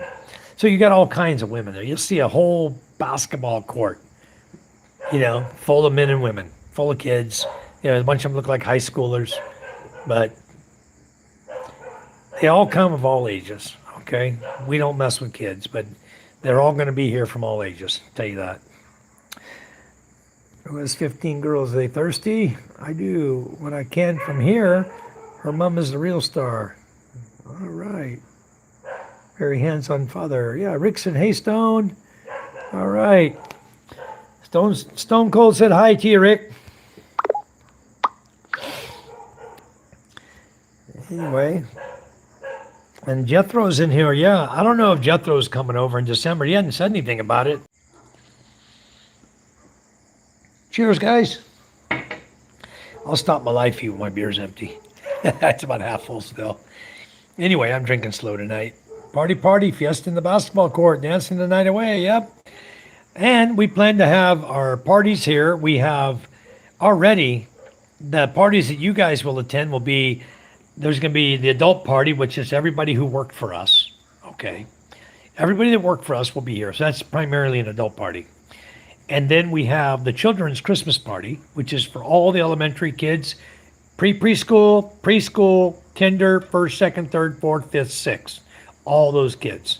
In fact, we're working on getting all their presents right now. We're working on shoes and gifts and things for them. So Charm's putting all that together for them already. She's already got the list of all the shoe sizes, so we're buying everything for them. So they have a Christmas party for the elementary school, and then we have Fiesta, which is 3 nights of partying. So we're going to be all partied out before New Year's.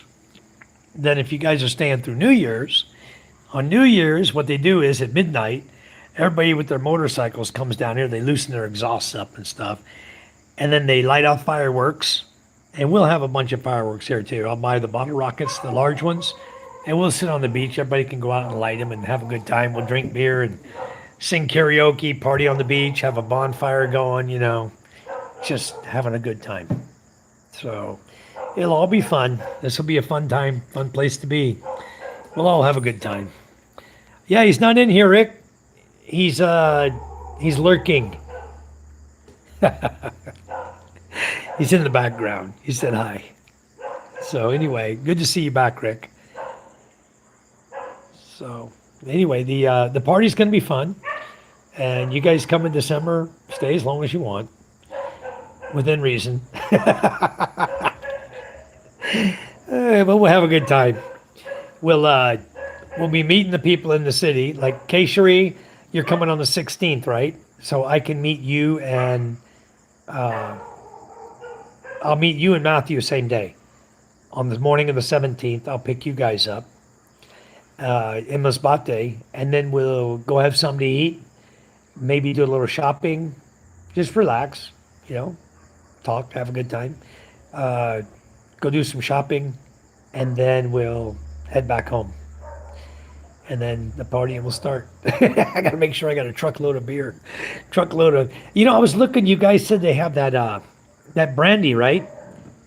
They have double black, ruby black, something else. I think I took a picture of it. I was going to check. I took a picture because I want to check Masbate and see if it's available here. Hold on a second.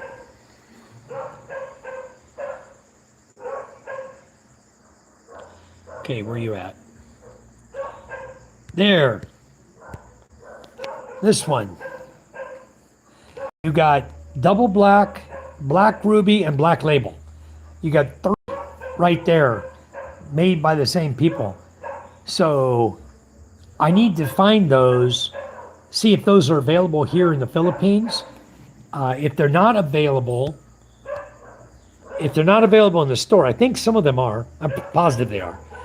LCC has them. Gasano has them. I got to make sure. And if they have them, for you folks who drink hard liquor, I'll pick up some bottles of that because I know you guys like that. Because I don't usually drink hard liquor. I just drink beer. You guys, I'll have all kinds of alcohol here. I have the lime mixers. You can make I have tequila and ice. You can make margaritas, uh, whatever you want. Just tell me, we'll pick up the liquor, and you guys will have whatever you really prefer to drink here. I just drink beer, you know, and I'll have plenty of beer too. So, and we just set up the alcohol stand. We can set up on Rebecca's breakfast nook, right, Rebecca? Wow, that's one thing. You're gonna have to get a blender. I don't have a blender here to put down there.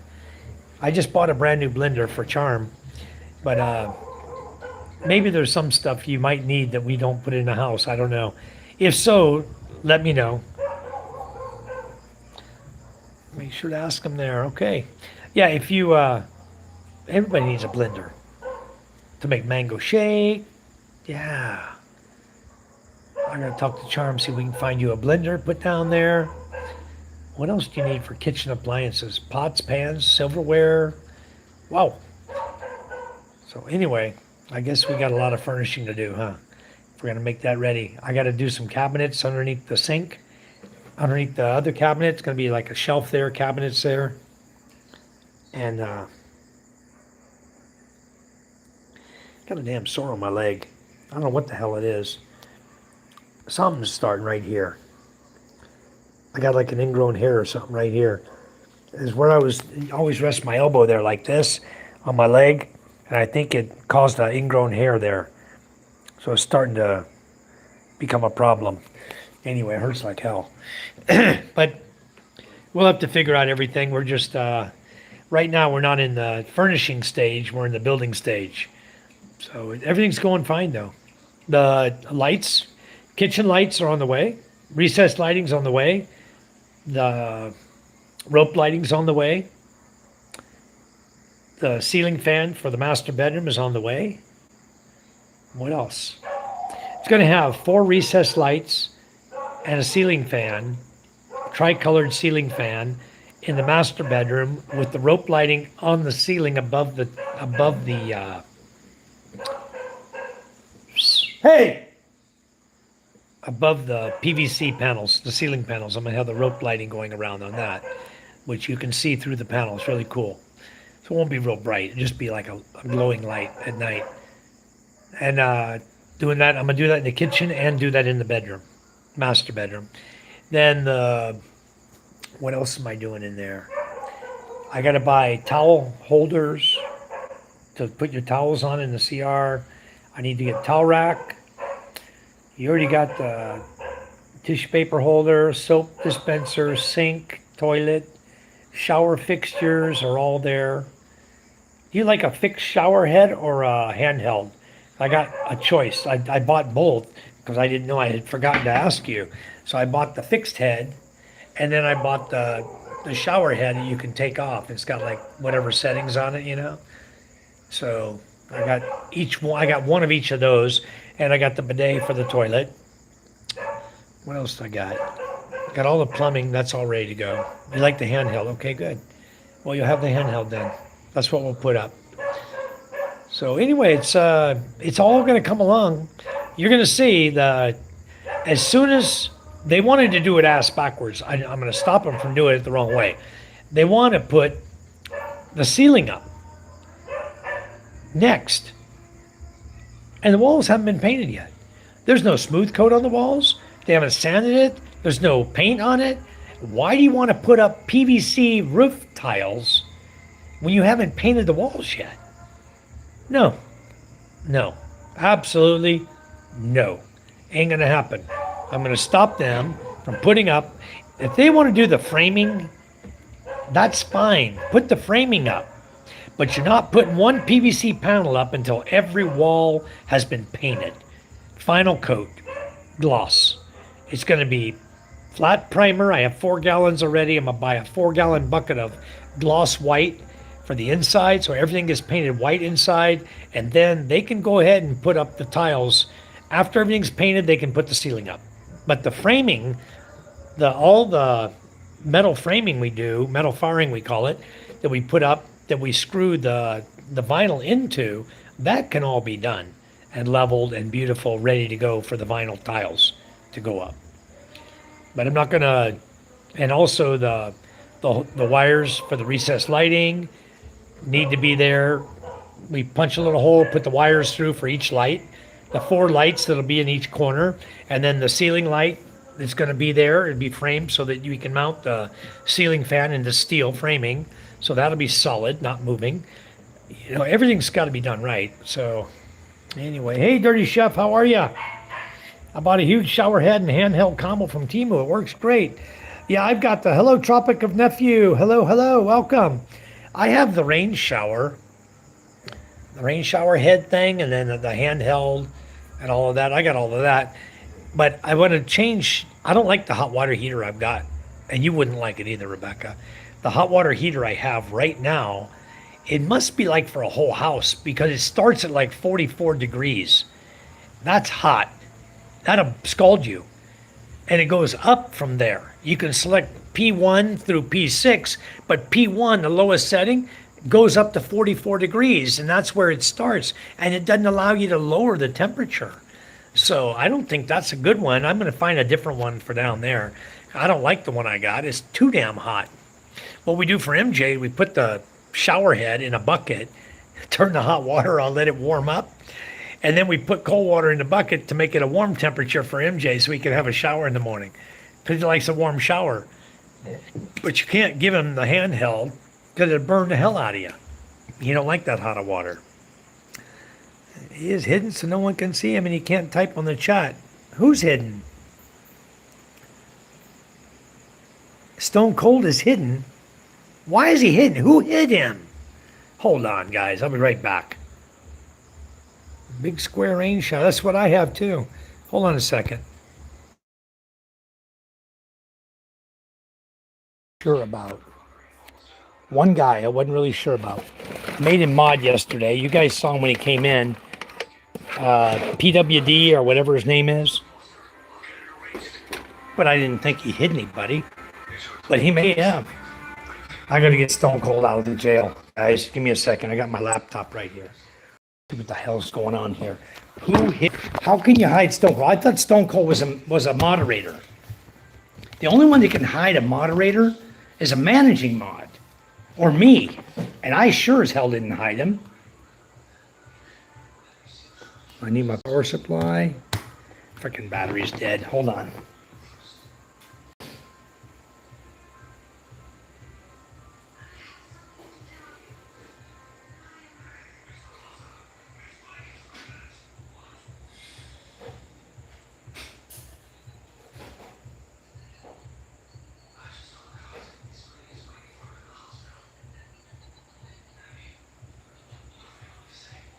It's Stone Cold on my channel. I don't know who. I'll figure it out. I think I'll go take the jacket off the guy I gave yesterday because it's the only one. I mean, everybody else I know I can trust 100%.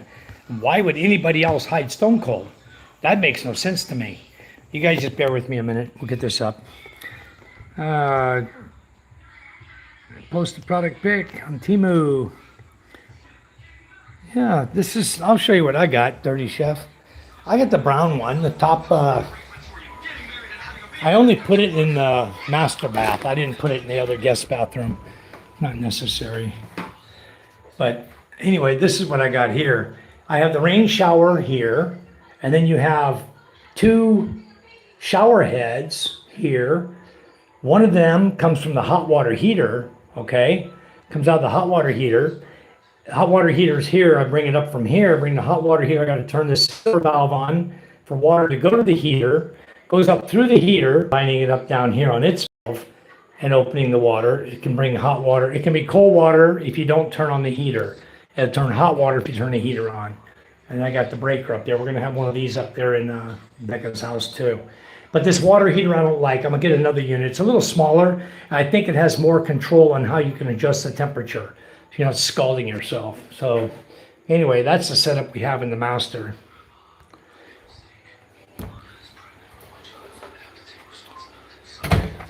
Yep, okay. All right. Yeah, I'm gonna go get him out right now. That's very strange that he got somehow put in a hidden box. That's what he said earlier. He says, I'm hidden. Say hi to Rick for me. I'm like, what? I didn't catch it then. I thought he was just sitting back in the chat, of free will, staying in the chat. I didn't realize somebody had manually hidden him. That ain't gonna happen on this channel. That's a bunch of BS. If I gotta delete all mods again, I will. We'll start all over again, Man. Why do people keep screwing with people in my channel? I don't understand it. We'll figure it out. We'll get to the bottom of it. The one guy I made as a mod yesterday might have done it. Let's see.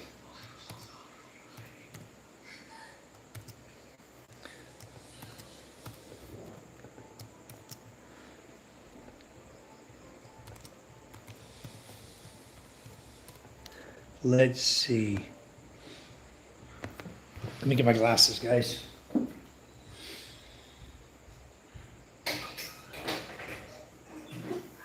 Hey! Smokey, why are you left him in the yard? Huh? Stupid fucking dog. Don't fall. Let him come up and eat your damn food. Dumbass. Okay, dashboard. Okay, here we go. Settings. We're going to go get him out of the hidden box right now. X. Community moderation. And that last guy I put on as a moderator, I'm going to delete him off too. Because I think if Stone Cold is hidden. Let me look through this. None of you guys would have hidden Stone Cold.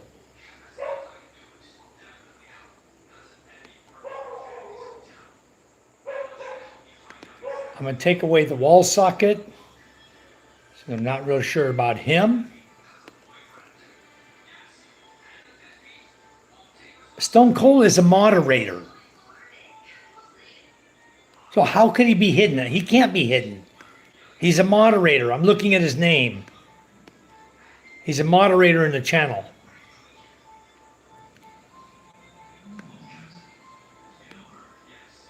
And we don't have that many moderators in the channel. Approved users. Okay, hidden users.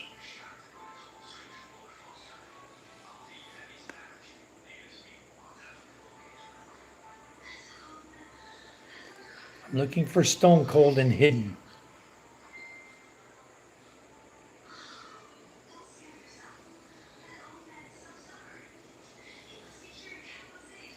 Got a lot of people in Hitbox.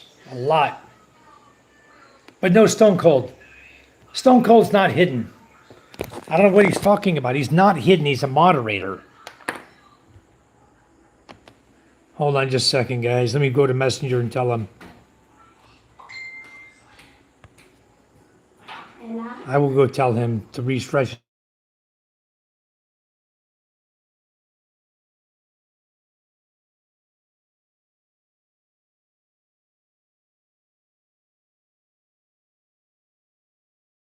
I just looked at everybody who's hidden in the hidden box. And the ones I have hidden in there deserve to be hidden in there because those are guys, all the Patrick channels, I finally caught them all. That's why he's not here anymore. He's hidden. But Stone Cold is listed here as a moderator.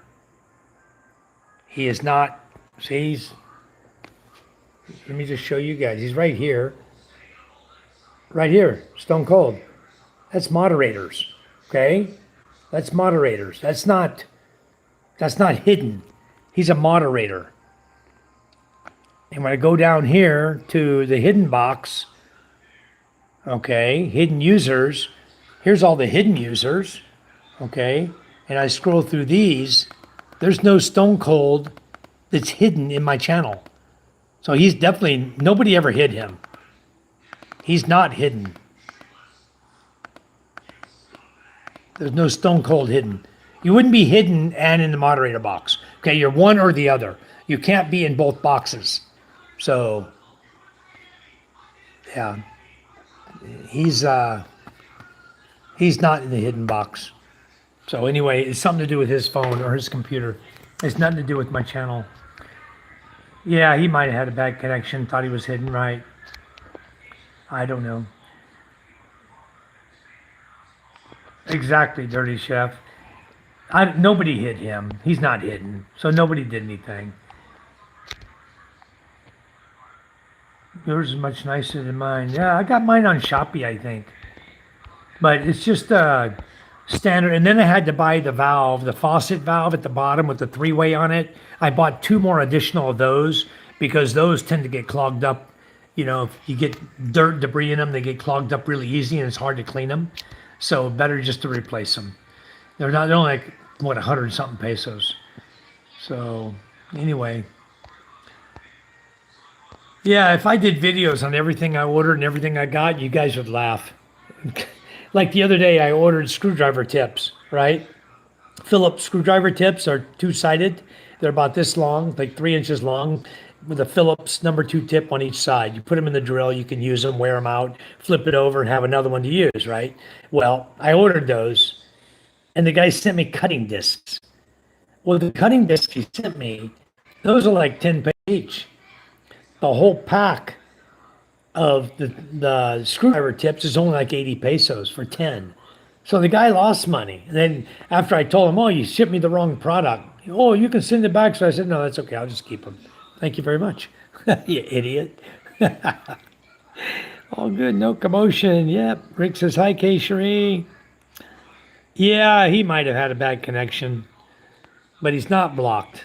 So if he's watching the channel, he's hidden in the channel, but I think he knew I was on, so he said to tell Rick hi. King? Okay, we're live. All right, guys. I have a drill set, and it's not pink. I was looking today. I bought a kit that I could change to art. My damn kit. It's brand new. Never used it yet.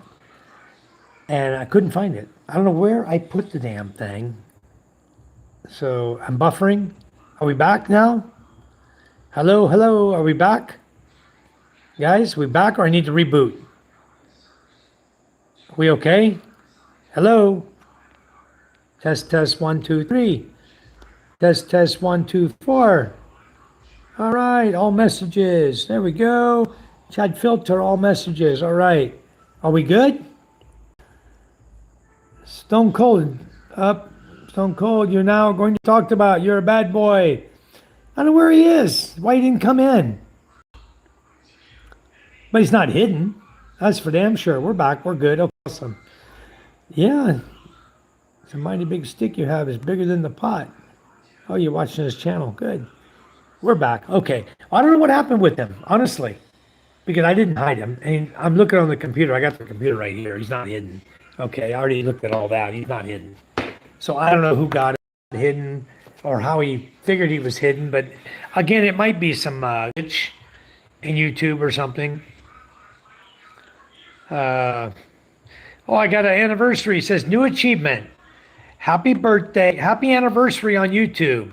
You've given the world 8 years of videos. Thank you. Because I didn't do any videos for many years. The kids put a few videos on years ago on my channel. And then I let them put a couple of videos on so many years ago. Really, I didn't put much on there at all. I think I did one video or two videos, little stupid stuff. And then I didn't even start until like, what, a year ago, a little over a year ago, I think. And they're telling me I have 8 years on YouTube. Wow. I hope that means something. Current subscribers, 2493. We've picked up 107 in 28 days. 107 new subscribers. Wow. Okay. So anyway, our view consistent. We're over 200 on all of our live feeds. That's nice. John Drake says, nice work, Mike. Not for the faint of heart to plant. Yeah, I was up there planting beans, green beans, yellow beans, and winged beans, and sweet peas is what I planted. John Lanham says, your family have a blessed evening. Your family, thank you. Boomer Tuber, someone did a great job. All right. I like to read all your comments, guys. I always read all your comments and I answer everybody's comments. I try to.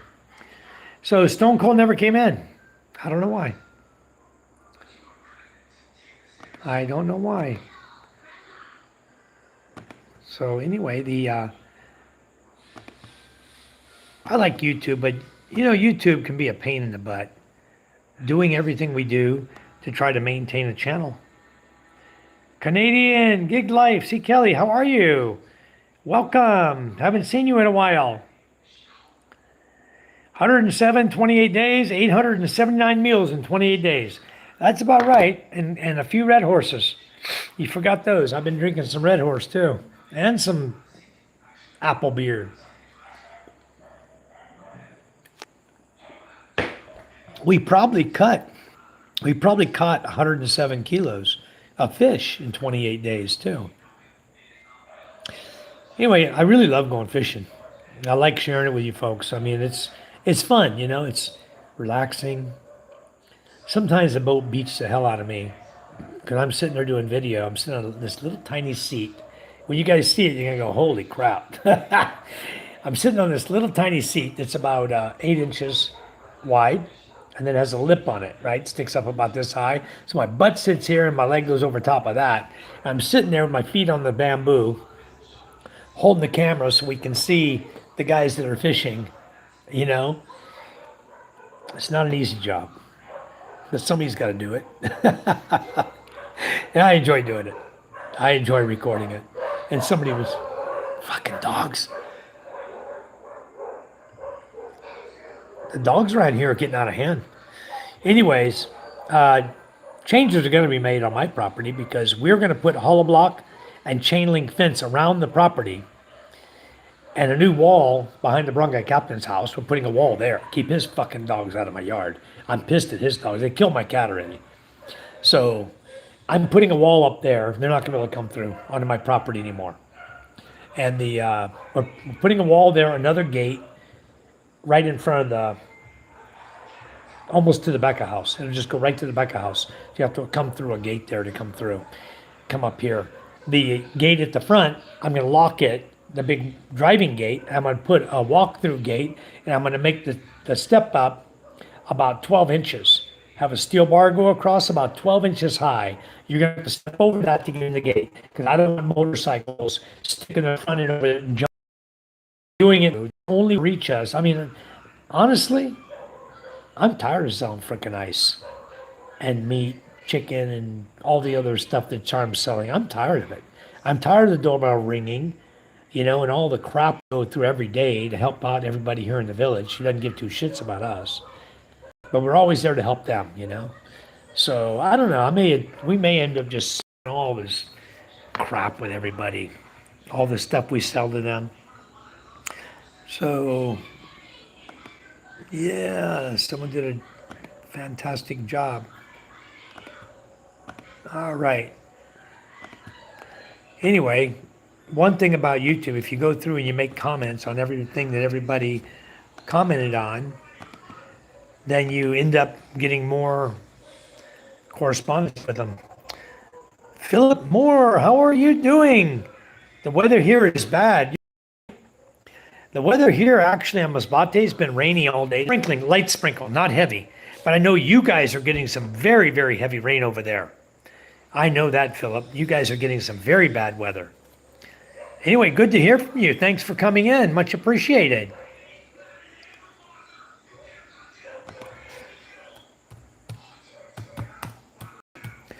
Just answering little comments here. What did Michael say? Michael said, China's my only real concern. Arming America is sensible. I hope so. Otherwise, I have to do what I got to do. Yep. I'm doing what I have to do too, Michael. I'm prepared. I am ready. Let them some bitches come on. Jeff says, I got spare cats here. If you're giving them away, I'll take one. But Char don't want to spend that kind of money on them. Those are expensive for her. She's Filipino. Do you and PK go fishing once on the same small seat? Yeah, we tried to. Tried to give him another seat there in the back to watch it because we had to keep the boat balanced. He's a big boy, but he couldn't sit on that little seat. No, I was sitting there trying to sit on the side by the kawaii and have PK able to see what was coming in as well. I don't remember the seating arrangement at the time, but my father-in-law didn't think it was too. He said, "No more. Either you go or PK can go, but not both of you now, because it's just too chancy that we might flip over the boat." And so, after that, I was the one going fishing. PK stayed on home. So he hadn't gone fishing since. He only went one time, and then he didn't go again.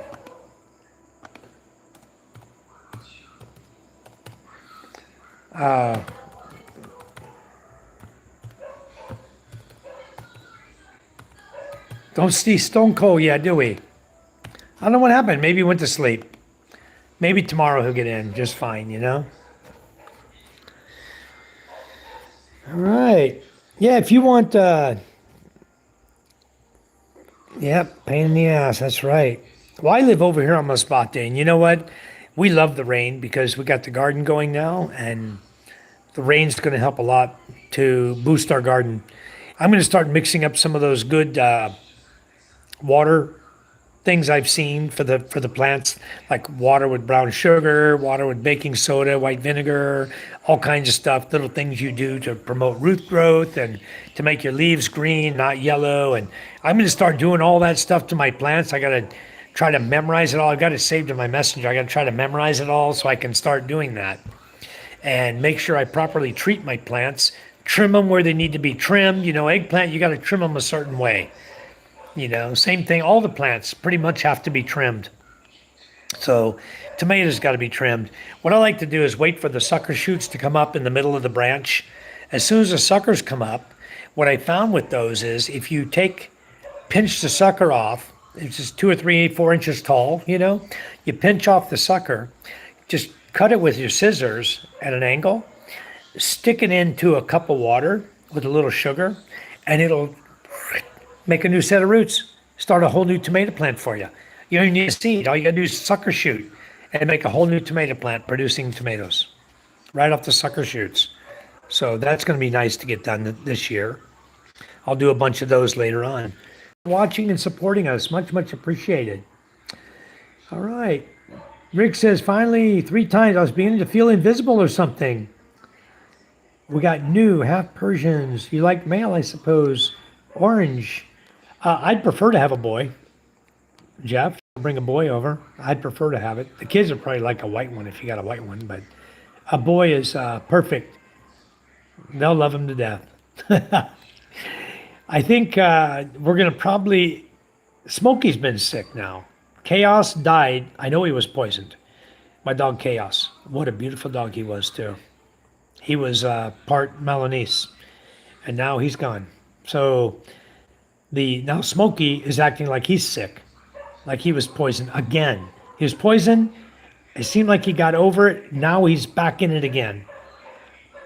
So I don't know. He's not wanting to eat. Maybe we got parvo over here. I hope not. I've never seen parvo over here, but he's almost acting like he has parvo. They get lethargic. They don't want to eat their food. They quit eating, you know, and they'll just kind of lay there.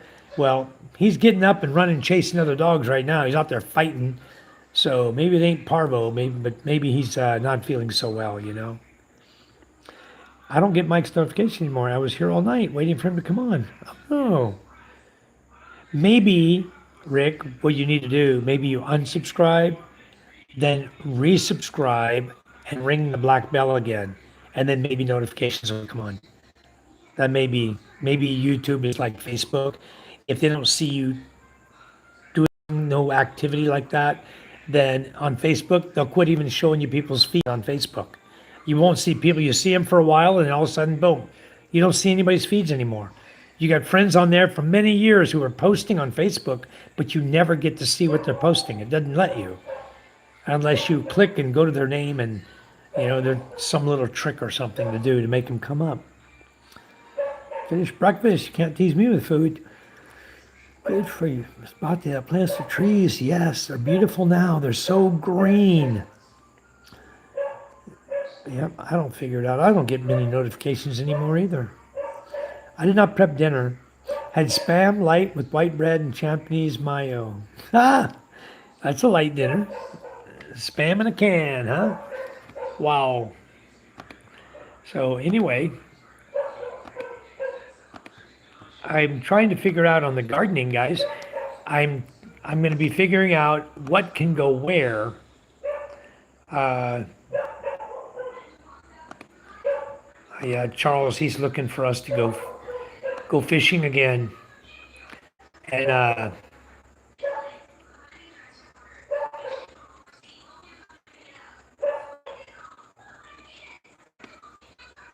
not quite understand what that guy's.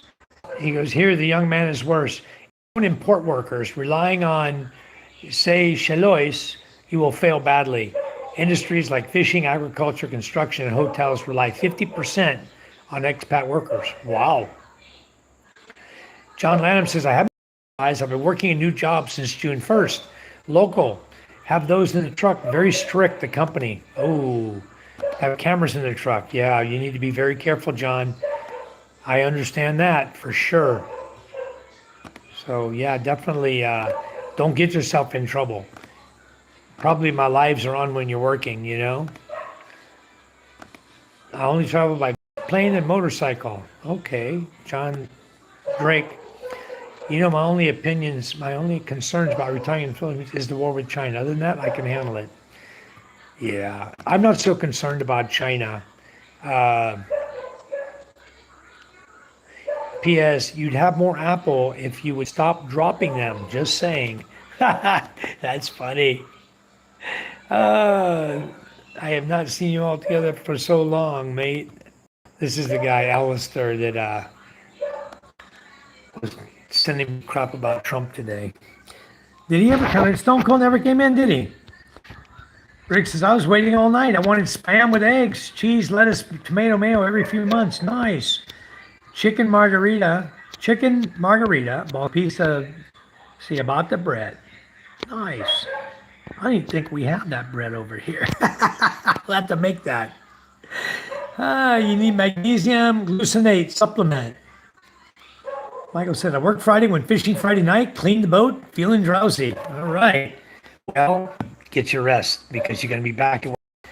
So, yeah, anyway, Matt says you're going to pick him up on the field wheelers. Some people rode the short bus to school. Hard to find good help. Yeah, I know. It's definitely hard to find real good help, you know? Anyway, I think we got another guy pretty soon that's going to be going fishing with us. I hope so. So, break Alice heart. I don't know. That baby goat done get off my plants. December, we're going to be eating him. Smokey, I like Smokey. Just watch him on a live video. He's so cool of an animal. So sorry. Yeah, I'm really sad about it too. I wish this guy down the way would keep his poison to himself. I wish there was some way you'd prove it, and some way you could make that guy ingest some poison he's feeding to the dog, so he can get sick as a dog, you know, and feel what the dog's going through. I wish there was some way to do it, but there isn't. There's no way to do it. So anyway, Rebecca says, you're not going crazy. All intelligent beings talk to themselves. Yeah, me too. Just don't answer yourself, Michael says. All right, I'll try not to. You guys are funny, even in my comments. That's cool. So anyway, I'm just kicking down through these comments from the other day to try to answer for you guys. I got so many of them, it's crazy. No money, no funny, but that's anywhere in the world. He must not have anything to offer worthy of a long-term relationship. That's true. It's very sad. So, anyway, I'm done answering comments. I've been keeping up with the chat pretty good with you guys. Single, I can't cook. Had enough, Mr. Rick? When is the eclipse, Becca? Juice Star Himes. Have you ever had, or just the burgers? You know what? I'm going to hide you in my channel just because you're a dickhead. Bye-bye. All right, he's out of here.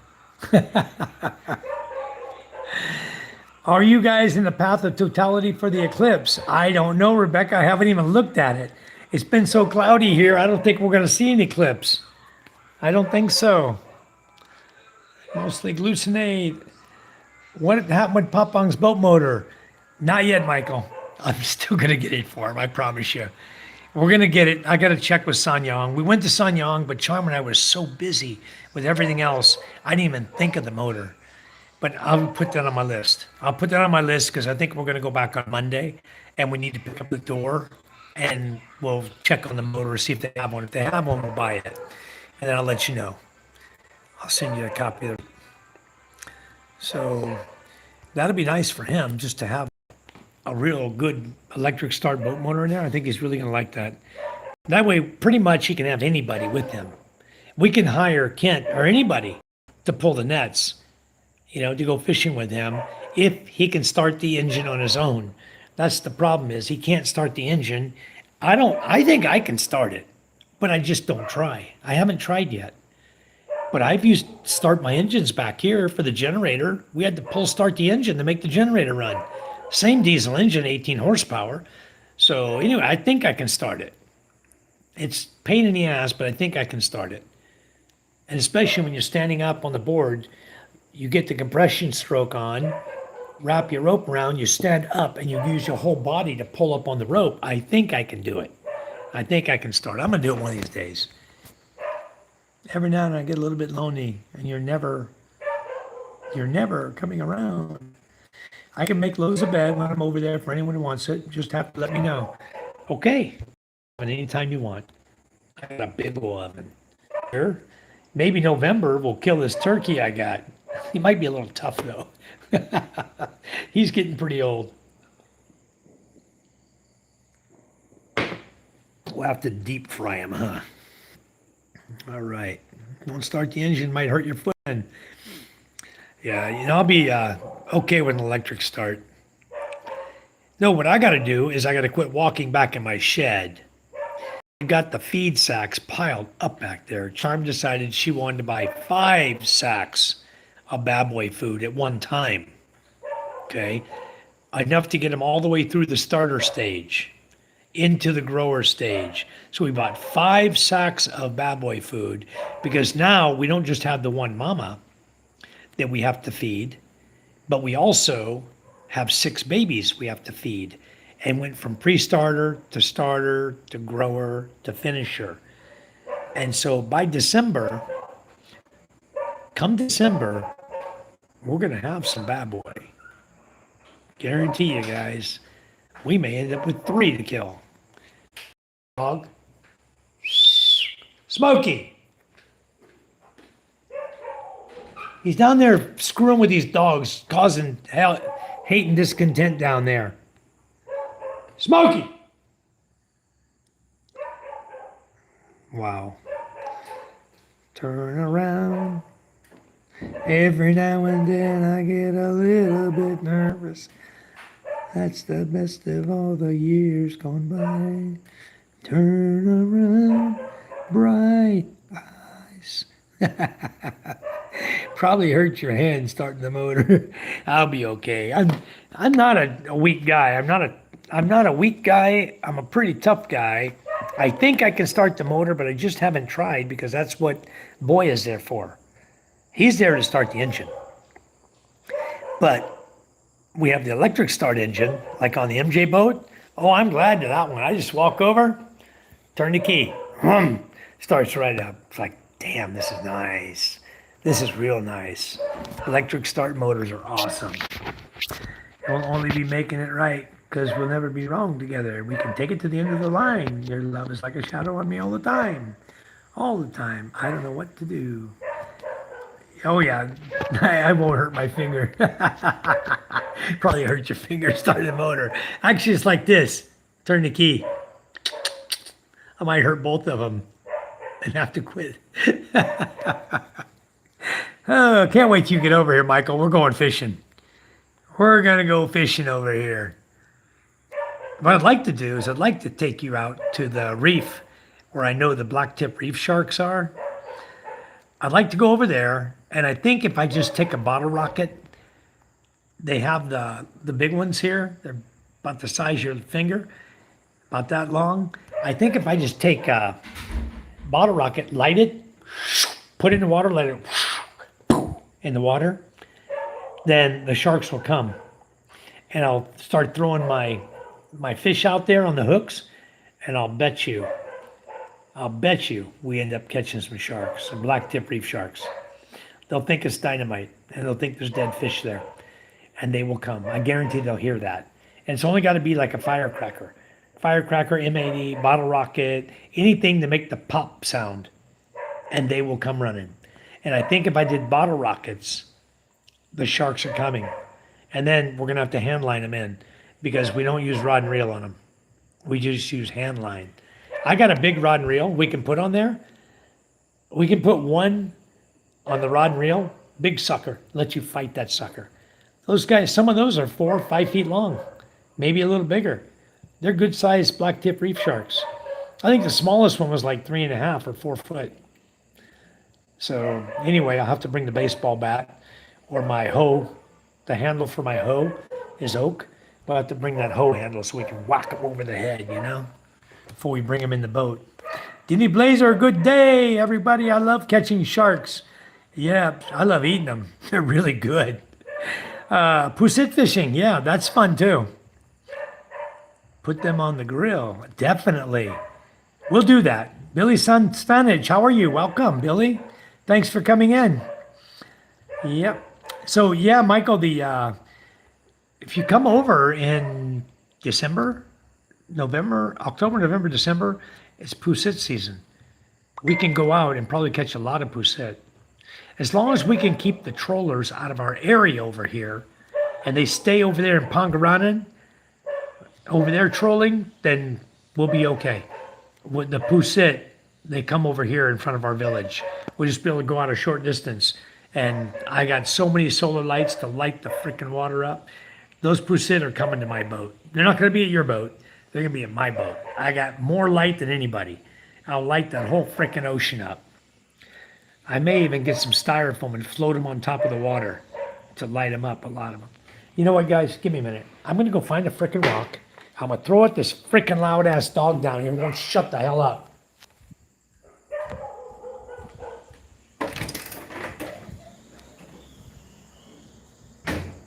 Smokey! Smokey! Come here, buddy. Come here, Smokey. Come here, buddy. Come on, boy. Come on. Come on. Is the gate open? Come on. Come on, buddy. Come on. Smokey, come on, buddy. Smokey. Smokey, I'm gonna lock the gate. Come on. Huh?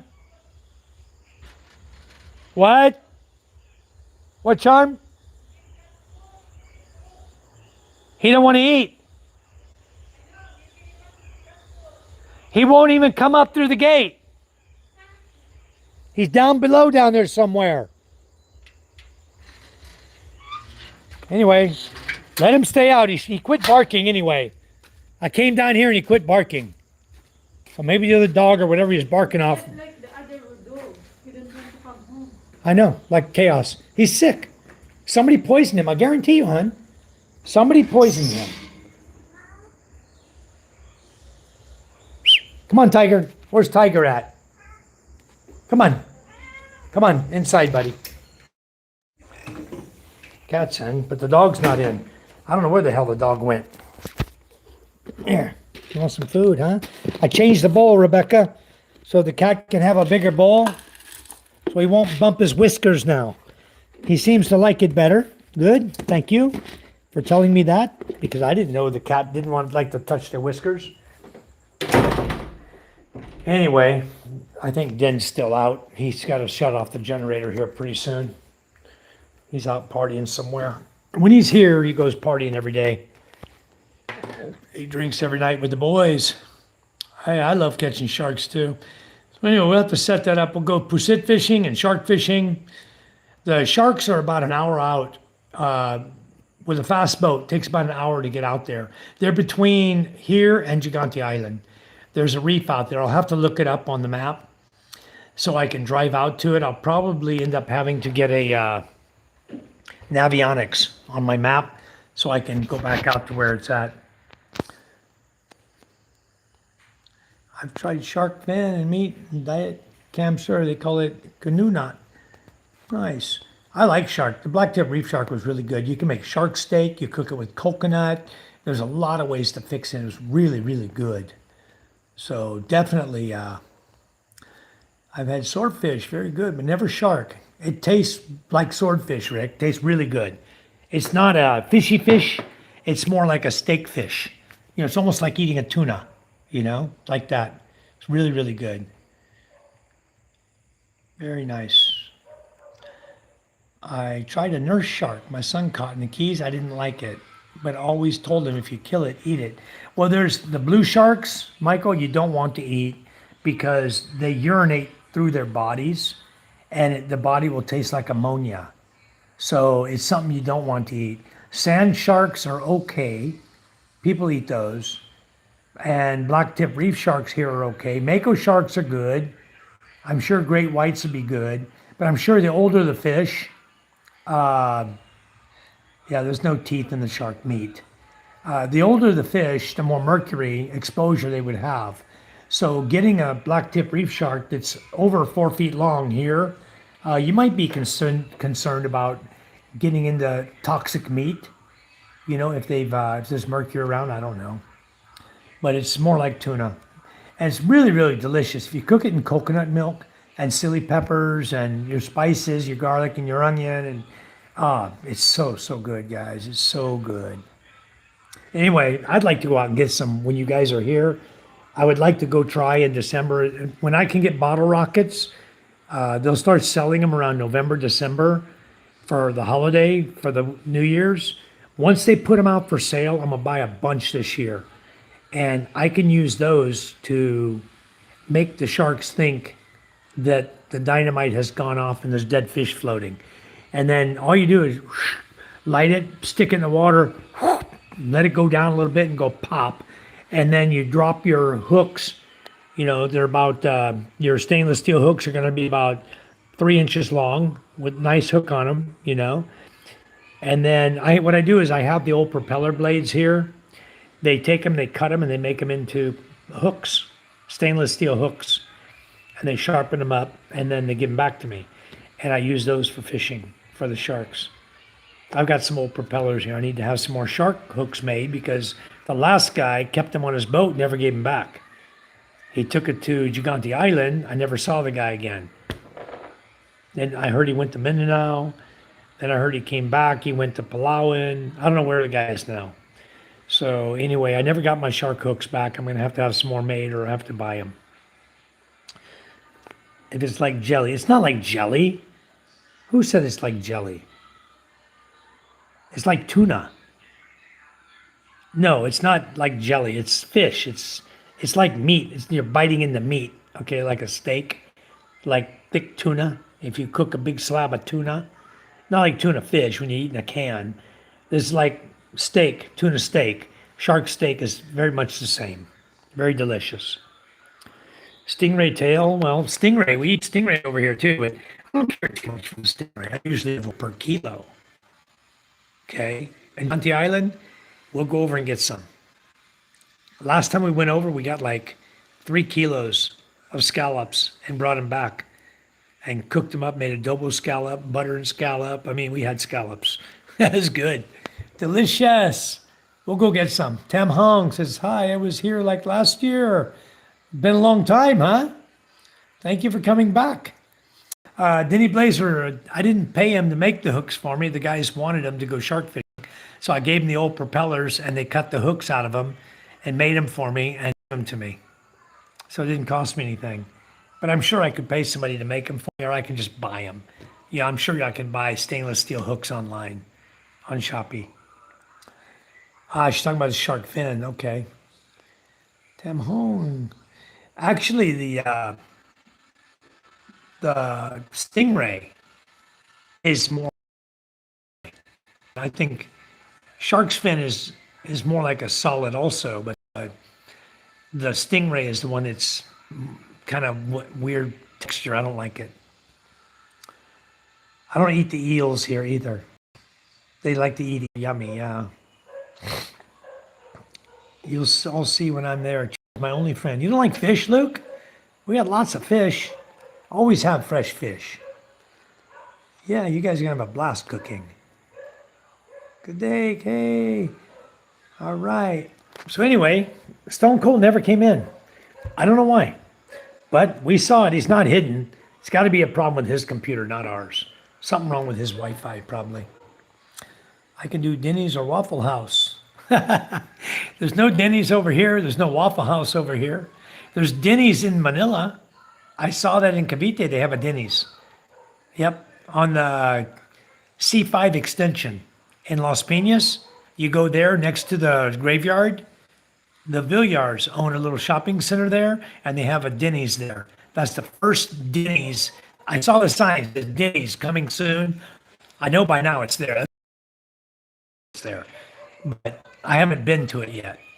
I have to go there next time I go to Manila. What do we have? At Alci has a Taco Bell in the mall. We got where I told you on the C5 extension, by the graveyard, close to the graveyard in Las Piñas. What else is different over here? There's Kenny Rogers over here. You guys know about those. We go to those. Those are all over Manila, Luzon area. But you know what they don't really have? There's not a lot of Mexicans over here. And me, I love a carne asada burrito. Boy, wouldn't I love to have somebody bring me one. Wow. Somehow you could just pack it in ice. Grab me carne asada burrito, wrap that sucker up, put it on dry ice and freeze it solid, put it on the airplane, and bring it over to me. Somebody's gonna do it. I was wondering, Mike, watched you make a pusit jig. How do you get that out of their mouth? It's easy because they have it's little hooks, 10 little hooks, right? Like that. So all you do is pull it, come right out. There's no barb on it. And the pusit, you catch them by their tentacles or their body. You catch them, and they're really easy to get off the hook. Real easy. You'll see. The trick, Michael, is catching them. The first time I went pusit fishing, I didn't catch one. Not one. My father-in-law probably got half a kilo or to a kilo. I caught zero. So the next time I went, it was like a little extra weight on it. And you know you got one. So you got to bring it up, And sometimes when you bring it up, you'll have 2 or 3 other ones right there chasing it up. Or sometimes you bring your jig up and the pusit's chasing your jig up. Just when you see him, when you get that high and you start seeing the pusit coming up with it, just stop your jig for a minute, let him attack it, and then jerk it and get him. Like Auntie Anne's pretzel here in Cebu Airport. There's a Cinnabon, and there's one in the Pitex terminal. Cherie, there's one in Pitex. You can go get Cinnabon there. Cebu terminal, airport terminal has it. I've been there, I've had them there, and I've also had the Cinnabon in Pitex. There's one there as well. Those are good. The Trinorma Mall has a good Denny's, Cherie. Trinorma. Trinorma's over in Quezon City, right? Trinorma. I've never been to Denny's. Try Monanuke, we'll try it. Not much beef around here, even though we've had a lot of cows. Yeah, Jeff, there's not a lot of beef for sale. But that's what Matthew and I are going to get into. Our plan is to grow the cows, to butcher them properly. So you have the proper meat cuts, not just hacky sack. You'll have the proper meat cuts. And then that's our plan is we can make sausage or we can make beef cuts the way we like it, like from the US, So you can get your ribeye steaks and your loins and all that stuff. You can get everything out of it, you know? Tenderloin. So anyway, that's our plan is to start raising. We're going to have someone butcher them in Masbate. There's a butcher shop, and we will have them produce the cuts we want, or they won't be a butcher for us. We'll learn it ourselves. It can't be that difficult to learn how to butcher a cow. A little bit of studying, and a guy with a sharp knife, a hacksaw, or an axe can do it, or a sawzall. So, yeah, I think we're going to learn to butcher our own, and then we're going to start having beef cuts that we can sell to people. And that's going to be our plan, is to start selling beef, because there's not a lot here in Masbate. You're right. And I think at some point we might even open a place if I get the land in Hollywood. We might open a place where you can buy beef. We can buy beef here. My wife's aunt, Charm's mother's sister, sells beef right here in Ballard. So when you guys come, if you want beef, just tell us. We'll go there. We'll see what she's got. Have her slice off what you want. You know, if you want a big old chunk of beef, you know, with no fat on it, they got that too. She's got a lot of beef there. So anyway, if you want beef, we can get it. Den likes the skin. He cooks it up for his bros out here. They go out, when we're having the big parties, he always wants 2 or 3 kilos of skin. And then he cooks it up like Paris, almost like a Paris. And then he serves it to his friends so they can drink and eat at the same time. They eat the beef skin. But yeah, we can get beef here, no problem. Charm's aunt has beef. Guarantee we can get it. But eventually, Matthew and I plan to start raising cows. And that's one of our goals, is to be able to butcher for ourselves and butcher meat to sell to friends, to other expats who are in the same position, can't get beef, can't get a good cut. Let's make it proper cuts and sell it like that, you know? That's what we're planning to do. Go for it and do TGI Fridays. I've been to TGI Fridays too.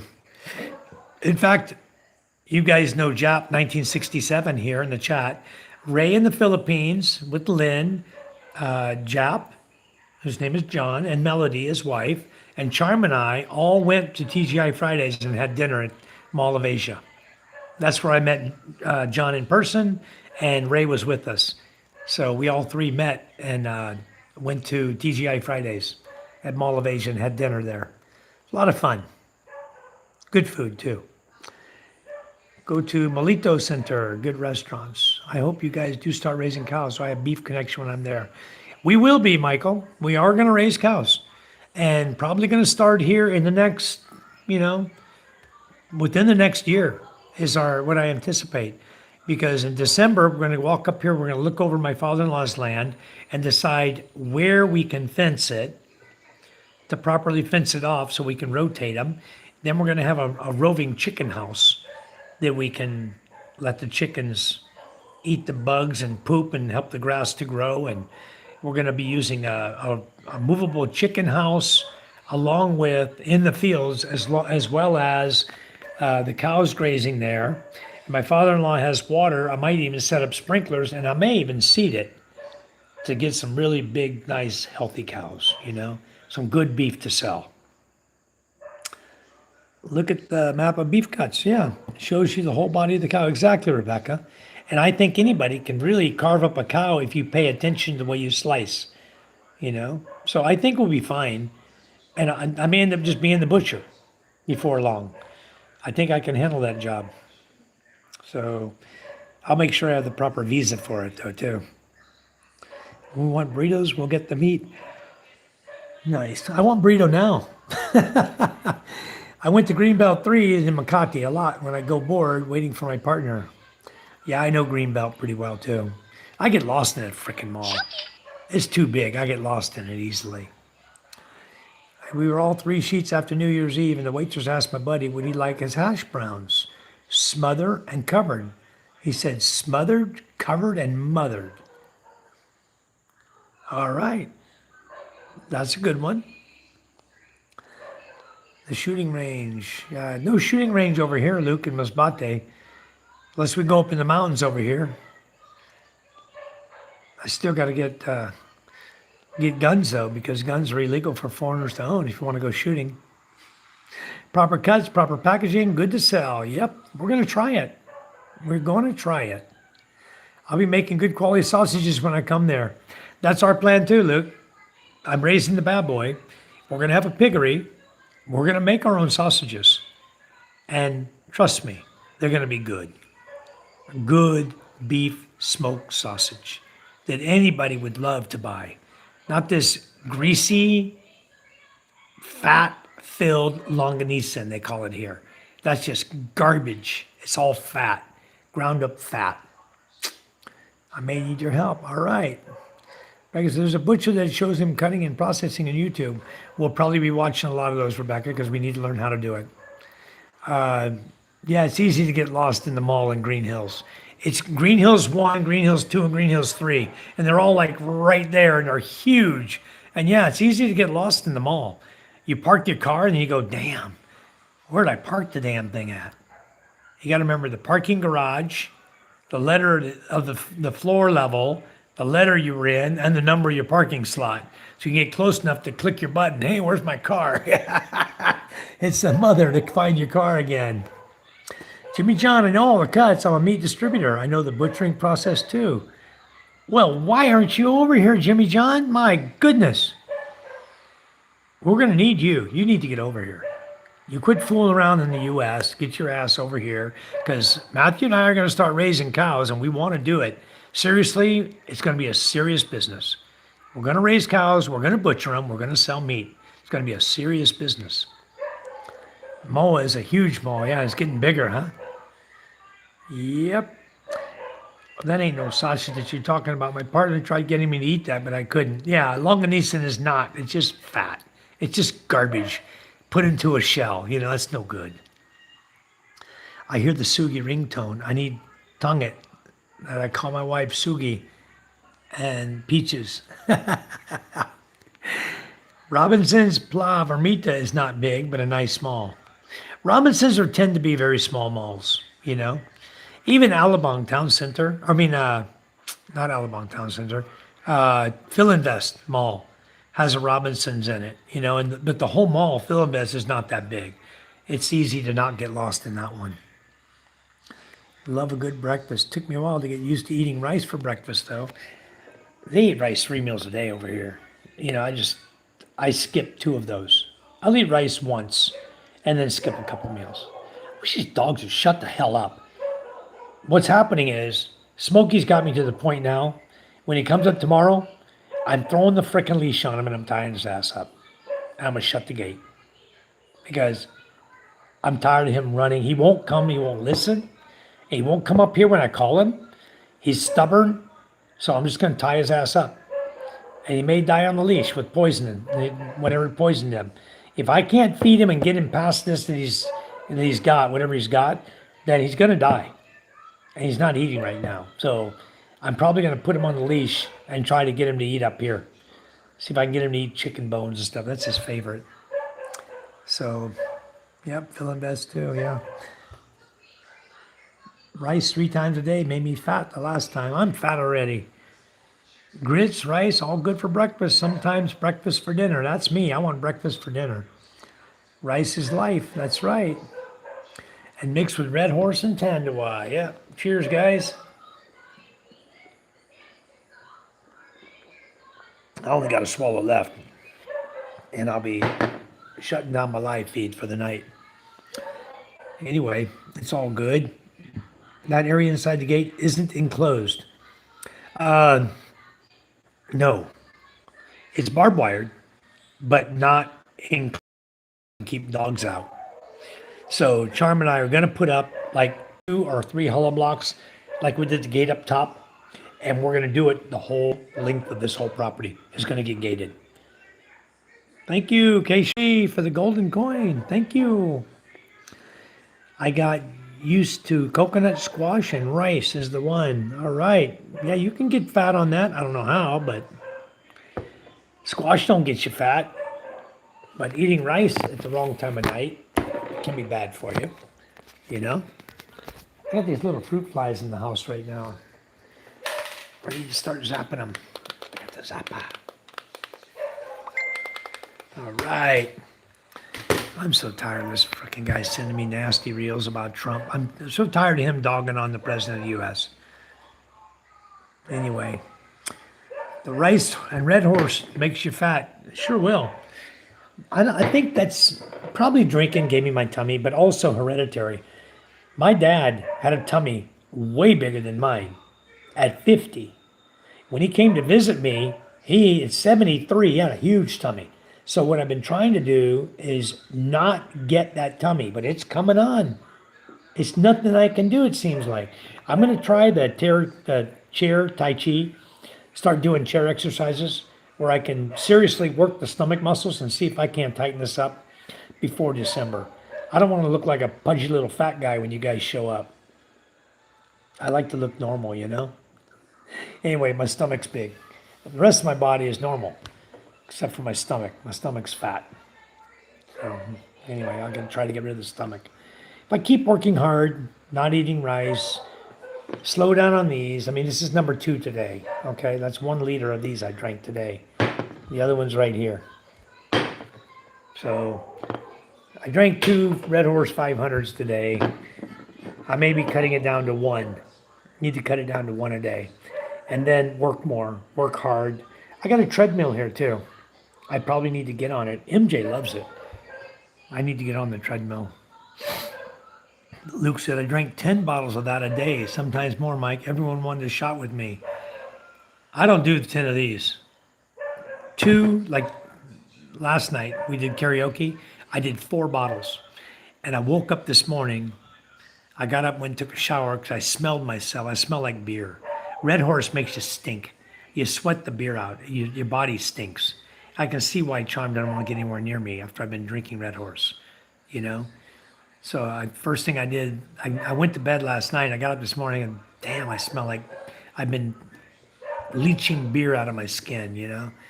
So I drank 4 bottles. So tonight I said, nah, I'm cutting back on that for sure. So I'm down to 2 tonight, and I may cut it down to 1.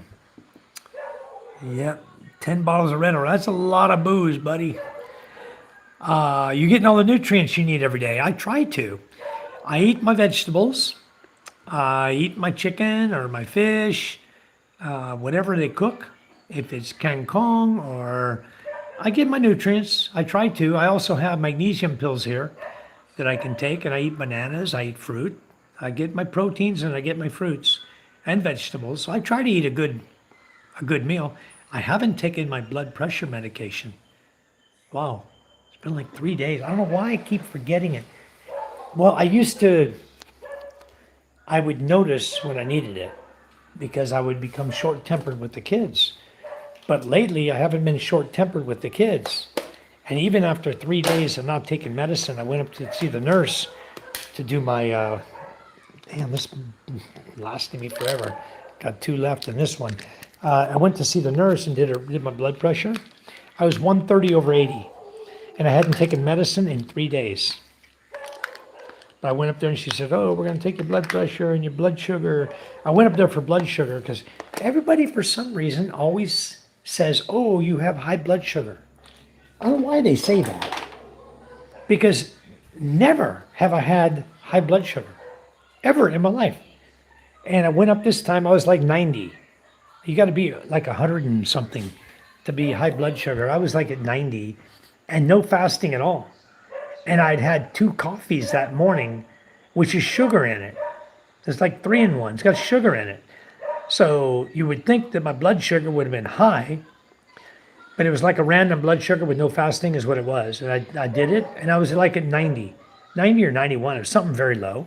It wasn't high. I said, well, I guess I don't have high blood sugar. Sometimes if I have a sore that's very difficult to heal, I think it could be caused by too much sugar. Because diabetics can't heal their sores properly. So I always look at that and say, well, maybe I'm bordering, you know? But then every time I do a blood sugar test, I'm normal. So, but my maintenance, my 10 milligram, which is the only pill I take, I want to find a way to maintain my blood pressure without this. And I think the way to do it is making a tea out of my guayabano leaves or okra I'm not okra, but papaya leaves. I think if I do that or use malunggay seeds, I'll drive my blood pressure down to where it's completely normal, 100%.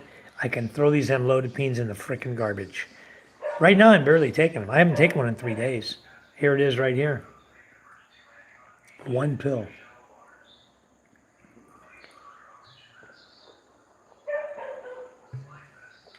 Chase it down with a red horse. That's good. Cut it down to one a day. You're one funny guy. I'm going to have to cut it down until you guys show up in December. Then I'm going to have to start drinking again. I have a dad bod. Yep, I do. Yeah. Well, she didn't want me to lose it because she said when I lose my tummy, then I get all sunken here. I look like an old man. She said I look 90 years old. When I start losing weight, I look old. So she doesn't want me to lose it because she doesn't want me to look old. But I don't think it's healthy to maintain a big stomach.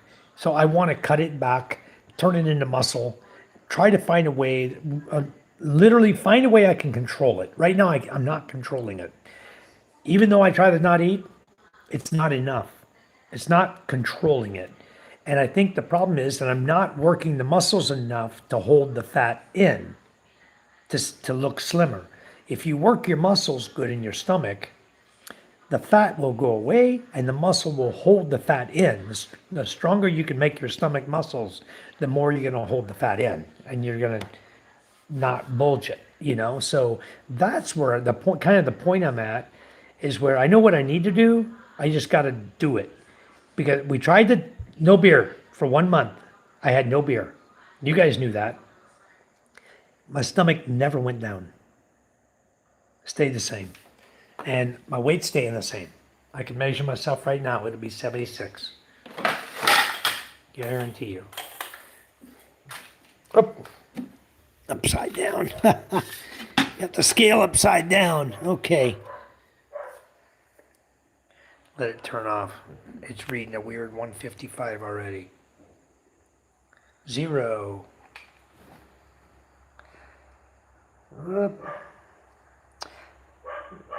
76.6. I'm at 76.6 kilos. Okay, I haven't gone up or down in months, even though I quit drinking for a month and everybody swore that's what I needed to do to lose my weight. I didn't lose nothing. I'm still at 76. So I think what I'll start doing is I'll start doing 10 minutes morning, 10 minutes evening treadmill. Even if I got to do it live, do treadmill, force myself to do treadmill. Running. I need to learn how to run again, guys, because you know what? When you get to be my age, you can't run anymore. The other day, MJ wanted to race me. I beat him, but running felt weird to me. Not like it used to be when I was a kid. Running came normal. Now it feels weird to run because I haven't run in so long. I'm like, damn, this is not good. So maybe I need to start treadmilling, walking and running and getting back in shape. I'm just not in shape. That's the bottom line. Yeah, I got the daddy lazy bod, you know? Now I barely drink, maybe once a week with my pals. All right. Cut it down to one a day. If I lose this tummy, I think. Anyway, I don't want to lose my stomach and gaunt my face. So I got to find a way to gain weight, but you know, put on muscle mass. I can put on more muscle on my arm, put on more muscle mass, and get rid of the fat in my tummy. That's what I got to do. Yeah, our bodies can endure their abuse. We've thrust upon it. Yeah, now we can't. Pull the nets. Look at how good a shape Pupong's in. Yeah. The problem is, if I go out there, Michael, and pull the nets, then some smartass is going to report me to immigration and say, look, here's a foreigner out here working a commercial fishing boat illegally because foreigners are not allowed to commercially fish. If I'm pulling net, there's going to be some asshole that's going to try to go after me for that. Now, I could get permit to work in that aspect, you know, owning fishing boats and tell them I want to commercially fish and go get the work permit to commercially fish as a permanent resident visa holder. But if I do it now and I don't have that work permit, it's just like the guy who thought he could work on a permanent resident visa. They just busted the guy. He says, but I thought it was covered under my permanent resident visa, like a green card. I can work. No, sir. You need to go get a work permit, WPE, from the DOLE, Department of Labor and Employment. You got to have a TIN number. You got to get a work permit. You got to do all of that, or you can't work, even with a permanent resident visa. So they busted a guy for it. So I'll be damned if I'm going to put myself in that position. I don't need to pull a net to get busted for it, Never mind, never mind. But yeah, the nets will get you in shape for sure. I may have to go get the license for that just to do it. Michael, all I can say is do a lot of sit-ups and crunches. Okay. I was going to do the chair exercises like the Tai Chi crap. Start off there, work it in. And because I used to do 100 sit-ups. I used to do a lot of crunches. I used to do a lot of push-ups. I can't anymore. It's because I've let my body go to a point where it's not used to doing any of that again. I can get back into it. When you get over here, David, I'll work harder on it too.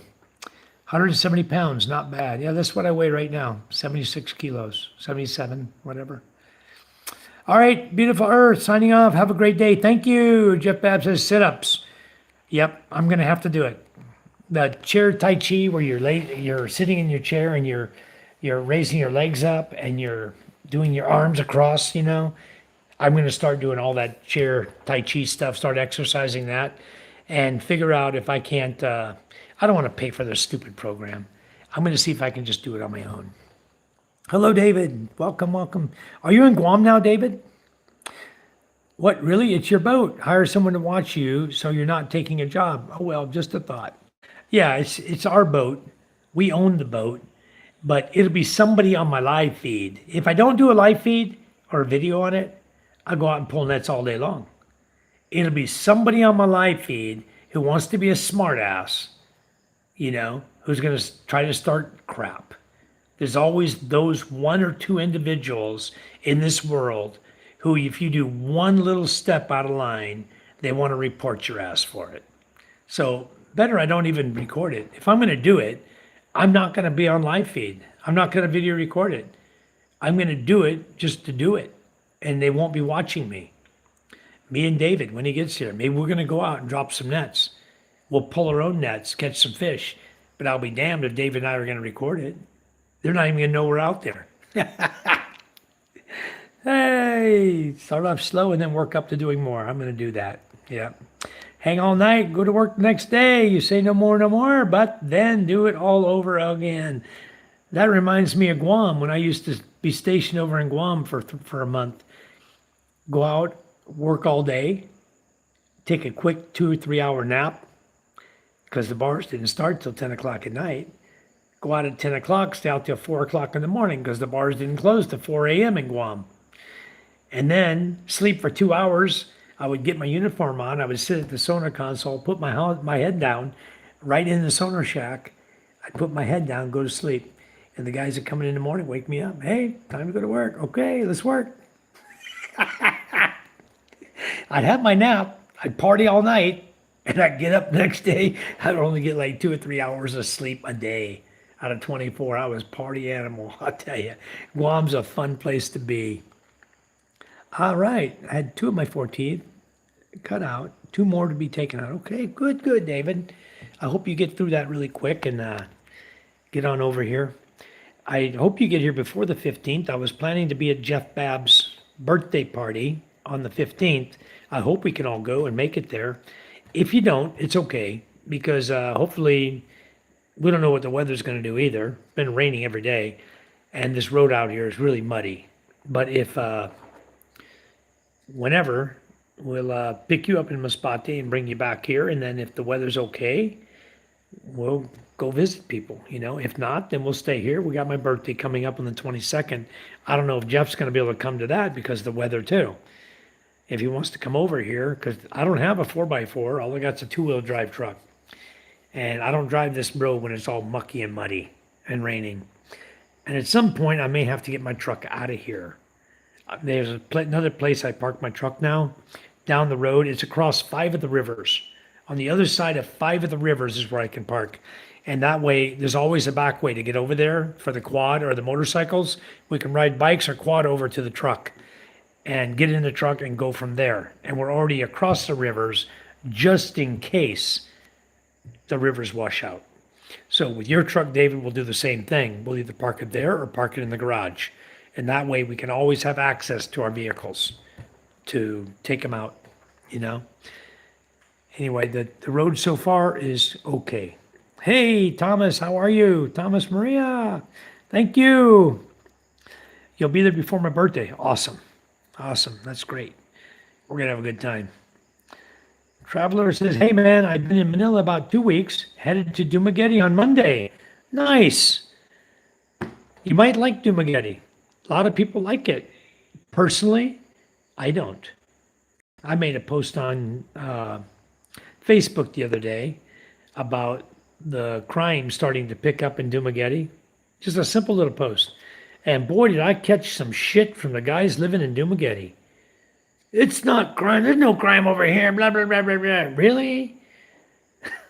You don't think you're a target in Dumaguete as a foreigner when there's thousands of you over there? You're targets now. Got a big old target on your back. But anyway, you wouldn't catch me in Dumaguete. If you ever come over here, traveler, to Masbate, you're going to see why I don't go to Dumaguete. Go to Dumaguete first, and then come visit me over here in Masbate, and I think you'll see exactly why I don't go to Dumaguete. I think you'll go, wow, it's like night and day. It's just totally opposite. There's no foreigners here. It's beautiful here. Dumaguete's nice. They got the city, they got the malls, they got SNR, they got everything a foreigner could want over there, right? If you want to live in a city. You also got the smog. You also got the riffraff. You also got the crime. Okay. Where I live, the only thing that's happened here, I think about 8 years ago, my father-in-law, somebody stole his phone out of the little shed house back here. That's the only crime that's been committed here in years. Is some guy came, we saw him hanging out there. Looked like he was a crackhead. He was hanging out 3 or 4 days on the beach back at the shed house, and then my father-in-law's phone disappeared. A little cheap-ass phone. Wasn't even worth a shit anyway, but the guy stole it. So that's the only crime that's happened over here. There's not a lot of crime on Masbate Island.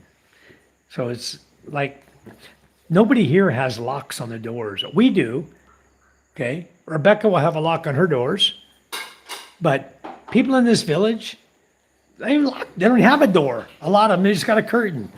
They don't lock their frickin' doors around here. There's no crime here. Everybody's related to everybody, okay? 95% of the people in this village where I live are related to Charm. So are they going to break in my house? No. Do they come ask for what they want? Yeah. But they're not going to break in to try to rob me. It wouldn't work for them. Somebody would see them. Oh, I saw so-and-so go up your driveway. Oh, we got robbed. Oh, he must have been the one. Boom. Police investigation, go check him out. Boom, he's got your jewelry. Here, you come back. No, don't worry about crime over here. We had a different club every night. No, Masbate. M-A-S-B-A-T-E. M-A-S-B-A-T-E. From Dumaguete, you're over in Negros, okay? Bacolod, the island where Bacolod is. From Dumaguete, you will travel to Iloilo, Panay Island, and then, or you'll travel to Cebu, go to Cebu City, and fly to Masbate, or take a ferry to Masbate, or you go through Panay Island, through Iloilo, come up to Rojas City, and take a pump boat, a bunker boat, over to Masbate City, or Masbate Island, Kalampang. 3.5 hour boat ride, 3 hour bus ride from Iloilo. Ferry from Dumaguete, you'll take a van over to the port there, then take a ferry over from Bacolod going over to Dumaguete. Bacolod going over to Iloilo. Iloilo, you'll grab a bus, take a bus to Rojas City, take a tricycle over to Banica or to Colasi Port, and then take a ferry over here, or a fast craft or a pump boat coming over here to Masbate. That's the cheapest, easiest way. Masbate.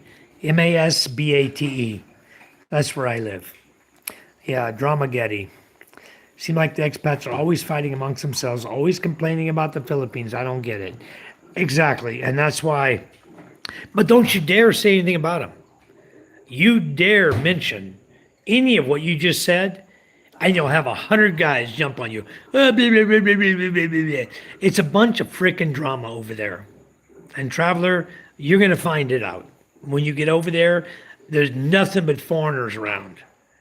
Okay, did you come to the Philippines to be with foreigners? Or did you come to the Philippines to enjoy the culture in the Philippines?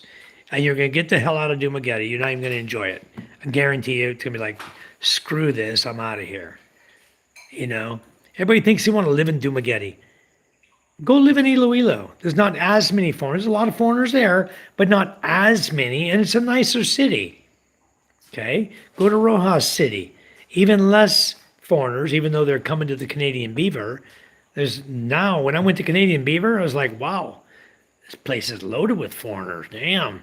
More foreigners in one bar than I've seen in a year over here on Masbate Island. And personally, I was talking to him. I sang karaoke in the Canadian Beaver bar. I sang 2 songs. I ate their hamburgers, their double cheeseburgers. I was there socializing with the other foreigners in there. You know, I enjoyed going to the Canadian Beaver. Their hamburgers sucked. They had no spice or seasoning at all on the hamburger. And then one of the guys, I think it was James, told me, "Oh, you must have got to cook on Monday."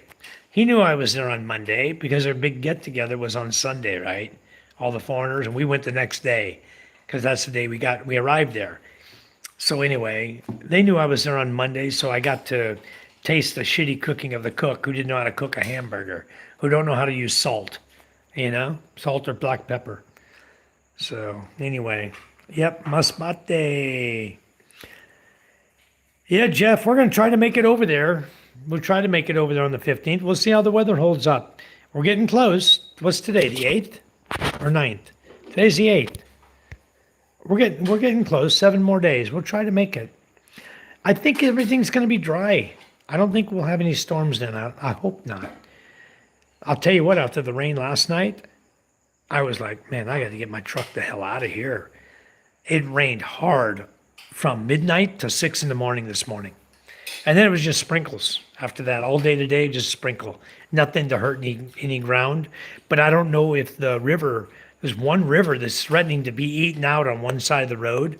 So I'm watching that side. And that one river, I need to watch closely because once it goes, it's going to go all at once and we ain't going to be able to get out. And then we're going to have to call for the mayor to bring a backhoe, put some dirt and rock in there so we can drive the hell out of here. Because I know we ain't going to want to fix the road in the wintertime, Let your wife get a license to own a firearm. Only needs psych evaluation and money. Nah. You know what? I think, Ken Sellis, I think if push comes to shove and China's fighting the Philippines, every American over here, every expat over here that wants to help the Philippines, they will arm them. There'd be no sweat. They'll provide the rifles for us to help them fight. I guarantee you. They're not going to say, oh, all you guys, you fighters from all the military, Marines and Army and Navy and everybody here who knows how to operate a firearm, we're going to keep you from having a gun. Let the Chinese run over you? Nah, I don't see that. I see them arming us. Pistols and rifles, whatever we want to shoot with. They're going to arm us and say, hey, help us defend our homeland. I'll be glad to. We live here. And I got a perfect location where I live. I'll cut the frickin' trees down so I can see the beach. Anybody coming towards my house, I'll go up on top of my rooftop. I'll lay up there with the solar panels. God help them on the beach. Give me my rem mag, my 7mm rem mag. Give me an M16. I'm okay. I'll take them right out. Same in small towns in northeast Thailand, no real crime. That's right. It's only when you start getting into the cities, when you get a lot of foreigners concentrated in one place, they are a target. I don't care if they want to argue and complain and say, no, we're not. There's no crime here, less crime here than anywhere else, blah, blah, blah. If they're comparing themselves to Manila, yeah, there's less crime there. But I even posted the statistics for Dumagetti. The guy said, show me proof. I posted the statistics from Dumagetti. And then he tried to call me, oh, that's not true. That's bullshit. Blah, blah, blah. We don't see that. You know what? Because you're not at the police station, you don't see it. You know, you're just a guy hanging out at a frickin' bar who thinks it's safe. Anyway, you'll be their next target. I'll be in touch. I plan to bounce around for a while, Dumagetti, Valencia, and a couple other spots. Yeah, go do Dumagetti, do your Valencia, go over to Iloilo, go to Rojas City, go see all the typical tourist spots. Once you see them all, come on over and visit me after you're done with all of them. Then you'll see what provincial living really can be like, because it's totally different here. I'm the only guy. We have, right now, we got PK, who's over in Panay Island, in Antique. Got Robert, who's going back to Alaska. He's here. Simon was from the UK, but he broke up with his girlfriend. He moved back to England. So we don't have any other foreigners until my brother-in-law comes, Kyle, and Charo, Charm's sister. He's from the US. Danilo's up in Alaska working now. He's a US citizen, also Filipino citizen, married to Teresi, Charm's other sister. In our family alone, we got me, Danilo, and Kyle, 3 foreigners, U.S. citizens in one family. Yeah. But we're never all here at the same time. Very rarely. Danilo's here when I'm here. Kyle comes only to visit, which he's coming in December to visit, so he'll be here. So Kyle will be here too. They'll be staying in Chin's house. Rick says, Luke, it lasts about 10 years, 20 to 30 something. Then I changed, especially with the girls. As I was telling Becky, I was a crock magnet. Any club, any night. You're quite the playboy, Rick. You'll make fun over here. You'll have a good time. Iloilo's on my list also. I'm in no hurry, man. I've waited a long time to be able to do this. Nice. Well, go and enjoy it. I would get out of Manila, honestly, as fast as I could. Get over to Cebu, Dumaguete, Valencia. You know, I don't know if you're going to do water parks, waterfalls. There's some nice waterfalls. There's a volcano over there. What is it? Kaolon? Kaolon? I don't know. I forgot the name of the volcano over there. But there's one there on that island, Negros. But anyway, it's once you leave Manila and you get over or leave Clark, Angeles, Pampanga, Manila, you move over towards the Visayas where we live, to the Dumaguete, the Valencia, you know, the areas over here, Iloilo, Rojas City, you hit Leyte, Masbate Island, you're going to see a whole different style of living here by expats. And depending on what your lifestyle is, whether you like city or country, will probably determine to you where you want to move to when you do finally retire and come here for good. Personally, I love this island because I've got everything here. You can raise cattle, pigs, chickens, horses. It's cattle country. You know, you can ride to town on your quad or your 3-wheeler, whatever you got, your motorcycles. No helmet required over here. Where I live, you can ride on it with a helmet and you go into the city of Masbate, but over here in Balut area, no helmet required. You go through a police checkpoint. They just ask for your license. You don't have to be wearing your helmet. They don't care what your slippers are. You know, you can be wearing regular sandals. Come through the checkpoint. If they know you like they know me, they just wave me through. They all know me. So I've been here 15 years. Of course they know me. They know where I live. They know everything about me. So everybody knows all your business over here because everyone's related to everybody. You know, the town of Balut is where Charm's mother's from. Charm's father their relatives came from Antique, a small island off the coast of Iloilo there. So his family came from Panay Island area. They came here. Charm's mother came from Balut, and then they integrated. And now, like I said, 95% of the people in this village are related to Charm. Probably 50% or more in Quinana Dutai are related. Probably about 20% in San Andreas and San Antonio are related. They have a lot of relatives here. The Jorge Abuelita family is very, very relative. Many, many, many relatives here. That's my wife's father's name is Jorge, like George with a J. Tennessee, hello, hello, welcome. Thanks for the golden coin. Thank you so much. But so the family name Jorge is her father's name, and Abuelita is her mother's name. The vice mayor here is the first cousin of Charm's mother. So everyone's related. It's like everybody knows you, everyone's related. It becomes a beautiful place to live. You don't have to worry for your life. You don't have to worry about someone stabbing you and taking advantage of you and trying to rob you and all that. You know, I've had none of those worries since I've lived here. And like I said, you don't have to lock your door. Today I came out, Charm and I were in the bedroom talking. I came out in the living room and Rosalind's was standing in my living room. She just walked right in, you know. It's how people are. Everybody, everybody here knows everybody. Everybody can be trusted, and most people don't have a lock on their door. They just come in and call your name, come walk right in your house, you know. It's like the old days, the good old days, you know, before all the crap and crime started. That's how it is where I live now. Okay, this is like the good old days. Labrador birthday in the morning. Placer. I didn't get to make that one, Jeff. But anyway, are you going? Tell him happy birthday for me. I'll go on Messenger and tell him happy birthday too. Awesome. I know you said there's 3 of us got birthdays this month. Michael, you, then me. All 3 of us got birthdays. Yep. I have a new chef now for the reasons you mentioned. All right. I'm hoping you'll meet Labrador and Phil here on the 15th. I hope to be there. I do want to meet them. And I think it's fun that we have us. We're all living on Masbate Island. There's a number of us. There's some others I know, foreigners here. There's 1 in Balud, 2 in Balud that I know, 1 down in Kalampang, which I only saw 1 time. So we probably got about, altogether, there's 1 in Mondaon that I know of. There's 1 guy in Mondaon. I met him at the mall in Gasano one time at the supermarket. It's a black gentleman, very nice guy. Wow, very nice guy. We talked for probably 2 hours a day in the mall. Anyway, he's from Mondaon. Yeah, I think that's about it. There's probably maybe 15 to 20 foreigners on the island of Masbate, if you count Ticao Island too. There's 1 over there on Ticao Island, I know. Yep, I hope to meet him too. I think Rick is a handful. Rick's going to need some wingmen for sure.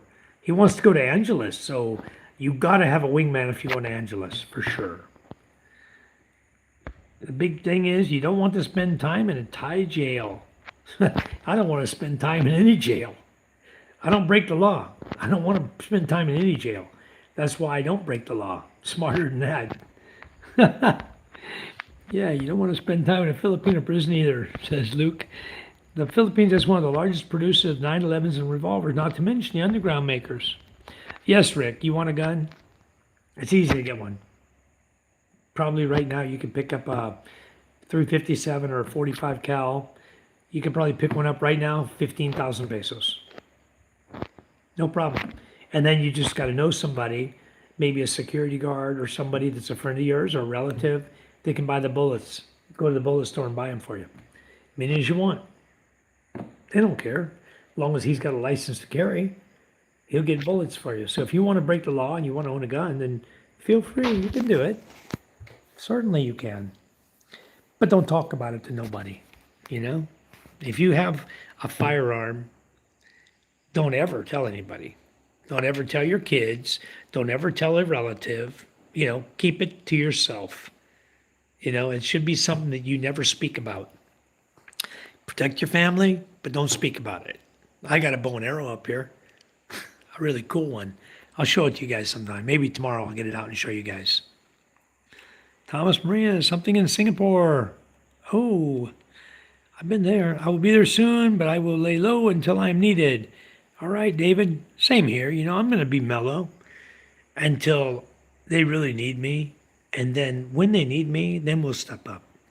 Until then, we're just laid back foreigners. They don't need to know anything about us or what we know or what we do. Just relax, you know? Just came out of the woodwork. I did not have anything. Becca says I have some vibe or something. You got a good vibe, Rick. That's why they all like you. You got a good vibe. Don't spend any time in jail. That's right. I retired a long time ago. I've been traveling exclusively now for 13 months. South America at first and now Asia. Beautiful. I've been all around Asia. I have more places to visit. I'm not done yet. I still want to do Indonesia. Not sure where in Indonesia, maybe around Bali area. Will be 1 or 2 days, and then some other areas around Indonesia. Even though they're primarily Muslim, I'm going to try it. I've been to Kuala Lumpur. I want to try Kota Kinabalu. And then I actually want to at some point, I would love to go Singapore and take the train all the way up to northern Thailand to where Thomas Maria is. I'd love to do that by train from Singapore up, take a travel trip on a train. I think that would be exciting, fun to do. We'll see. And then we want to do Vietnam. I want to do Cambodia, but I don't really feel like I left anything in Cambodia. So I don't know that I want to do Cambodia. We'll see. It's becoming really Chinese controlled. So I'm not sure if I'm going to even like going to Cambodia. But I want to at least say one day that I've been there. Hey, I set foot in, I saw a few temples. I'm the hell out of here. I have to fill into Manila for a layover, then to Cebu, then flying to Masbate. No direct flight to Cebu. Oh, there's direct flight Masbate to Cebu, David. Masbate, Cebu can fly you to Masbate. Clark can fly you to Masbate. Either of those two islands. Clark Base or Cebu has flights to Masbate every day. The Manila goes to Cebu, really cheap flight. You got to go over there anyway because you got to do your container stuff. But if you leave Manila, fly into Cebu, really cheap flight to go there. From Cebu, you can fly right to Masbate. You can catch a ferry if you want, but you don't have to. If you want to catch a flight, boom, you jump in a flight and you'll be here before 10:30 in the morning. You'll leave at like 8 or 9. It's only an hour flight. Boom. Little puddle jumper plane, you jump right into Masbate. I want to think it's probably 7,000 pesos, maybe, if you buy a late ticket. If you get an early ticket, you might get it cheaper, 4,000 or 5,000. But probably around $100 to fly from Cebu to Masbate. But you can. Or you can take the taxi. Tennessee Blacksmith, how have you been? Thank you again for the golden coin. Good to see you back. So, yep, Rick is right. You missed a conversation. Rebecca was telling me how to get rid of the craw vibe. Sorry I dropped off for a little bit. It's okay. You're back now. Thank you. Thanks for coming in. So much appreciated to have you back. I understood why you took my mod away. I'm not mad. I understand. Well, everybody got their mod taken away, Tennessee, because what happened is somebody was screwing with my channel. And I know it wasn't you, okay? The first time I took away about 500 mods. That left me about 3,000. The next time I took away 1,000 mods. And that left me with about 2,000. And the shit still happened on my channel where someone was coming in and blocking and deleting people. So the next time I took away all the mods, lo and behold, the shit stopped. Then I started going back slowly, one by one. I'm adding you guys back in. Those I know I can trust, who I know are not the guys who did it. I've got a pretty good idea who it was. I know damn sure it wasn't you, Tennessee. Okay, I know it wasn't you. But I have a feeling I know who it was. So slowly I've been adding my mods back in, not to have too many, because too many is not good. But I understand it's good to have them because it helps you to build your channels too. So I like to help everybody out, but I don't want to put anybody in I don't trust. The other day I put a guy in here that I didn't really trust. He says, hey, why did I lose my mod? Blah, blah, blah, blah, blah. It's okay, because I didn't suspect him. I put his mod back. Then today I had Stone Cold said he's hidden in the channel. I said, Stone Cold cannot be hidden in the channel. He's a moderator. How can a moderator get hidden? Only by a managing mod. Well, nobody's a managing mod in my channel, only me. And my other channel, my Camping in the Philippines channel, okay, or managing mods, that's it. And so I said, well, I know I didn't hide him, so I went and told him, you're not even, I went and looked on the computer. That's why the computer's sitting in here in front of me. I went to check, and he's not hidden.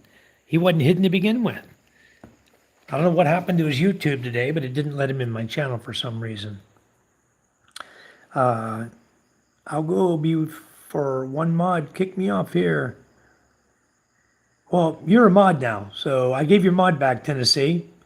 So you should be blue when you talk now. I'll catch up to your chat in just a minute. Luke says, Matt can be your wingman, Rick. Thomas is back. Thank you, Thomas. All right. Luke, he said he wants to go streaking. Yeah, he did say that. I don't know about all that. You might end up in jail. You go streaking around here. Yep. Matt wants to go streaking. I don't know where Matt is right now. It must be a big negative to live in the U.S. with all the political pressure. I think it is, Thomas. I think it's not a good place to live. I know northern Thailand is great. I like the fact that you're up there. That's nice. Mao says, hello, sir. Do you love to watch Hollywood action movies? I do, but I haven't watched TV in months. I haven't watched a movie in a long, long, long time. I used to do it on Sundays, but I haven't done it in a long, long time. Cambodia is bad news. Okay, and you're right next to it. So if you say it's bad news, no need to go. Luke says, I can do that, but when the girls come, I'm gone. You're afraid of your wife, afraid of your fiance, huh? There's no girls over here. There's a lot of girls, but you have your girlfriend with you anyways. Don't worry about it. No girls are going to hit on you, Luke. You don't have to worry about that. Yep. Streaking. No direct flight from Guam to Cebu. Really? But I bet you they fly into Clark. David, check a flight from Guam to Clark. Clark was the old military base. I'm almost willing to bet you could Mac hop from Guam into Clark. Free flight, I'll bet you. Guam flies to Clark all the time. They have Mac flights. You should look into that. Guam to Clark. From Clark, you can fly to Masbate and you can fly to Cebu from Clark, direct. Either one. Yep. Yep, he's going to go midnight skinny dipping. Yeah, well, I don't know where he's going to pull his shorts off unless he does it behind the boat somewhere. He'll have to put them back on before he comes out of the water. Wouldn't even know how to screw with your channel being a mod. Yeah.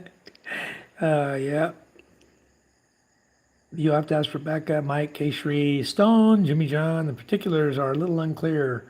I don't know. All right. Luke says we'll work something out, Rick. It's going to be insane. Can't wait. It's going to be a lot of fun. Life More or Less says, hello, sir. I'm new. Thank you, Life More or Less, for coming in. Much appreciated. Yes, you are new. I don't recognize your name. Thanks for coming in. Thank you. Please like and subscribe and come back and visit us. We always got something to talk about. It's all about the Philippines because I live here. We've been here 15 years, so we do a lot of things that show our lifestyle here, buildings, gardening, fishing, the way everyone does everything here in the Philippines is the same way I do everything. So I just follow their lead. And we have a great time. We have a great time here. You won't see me running naked. There's too many scare. You ain't gonna see me running naked either anywhere around here. I don't want to end up in jail. I'm not gonna pull my clothes off and run naked anywhere. That's a sure way to get your ass locked up. Although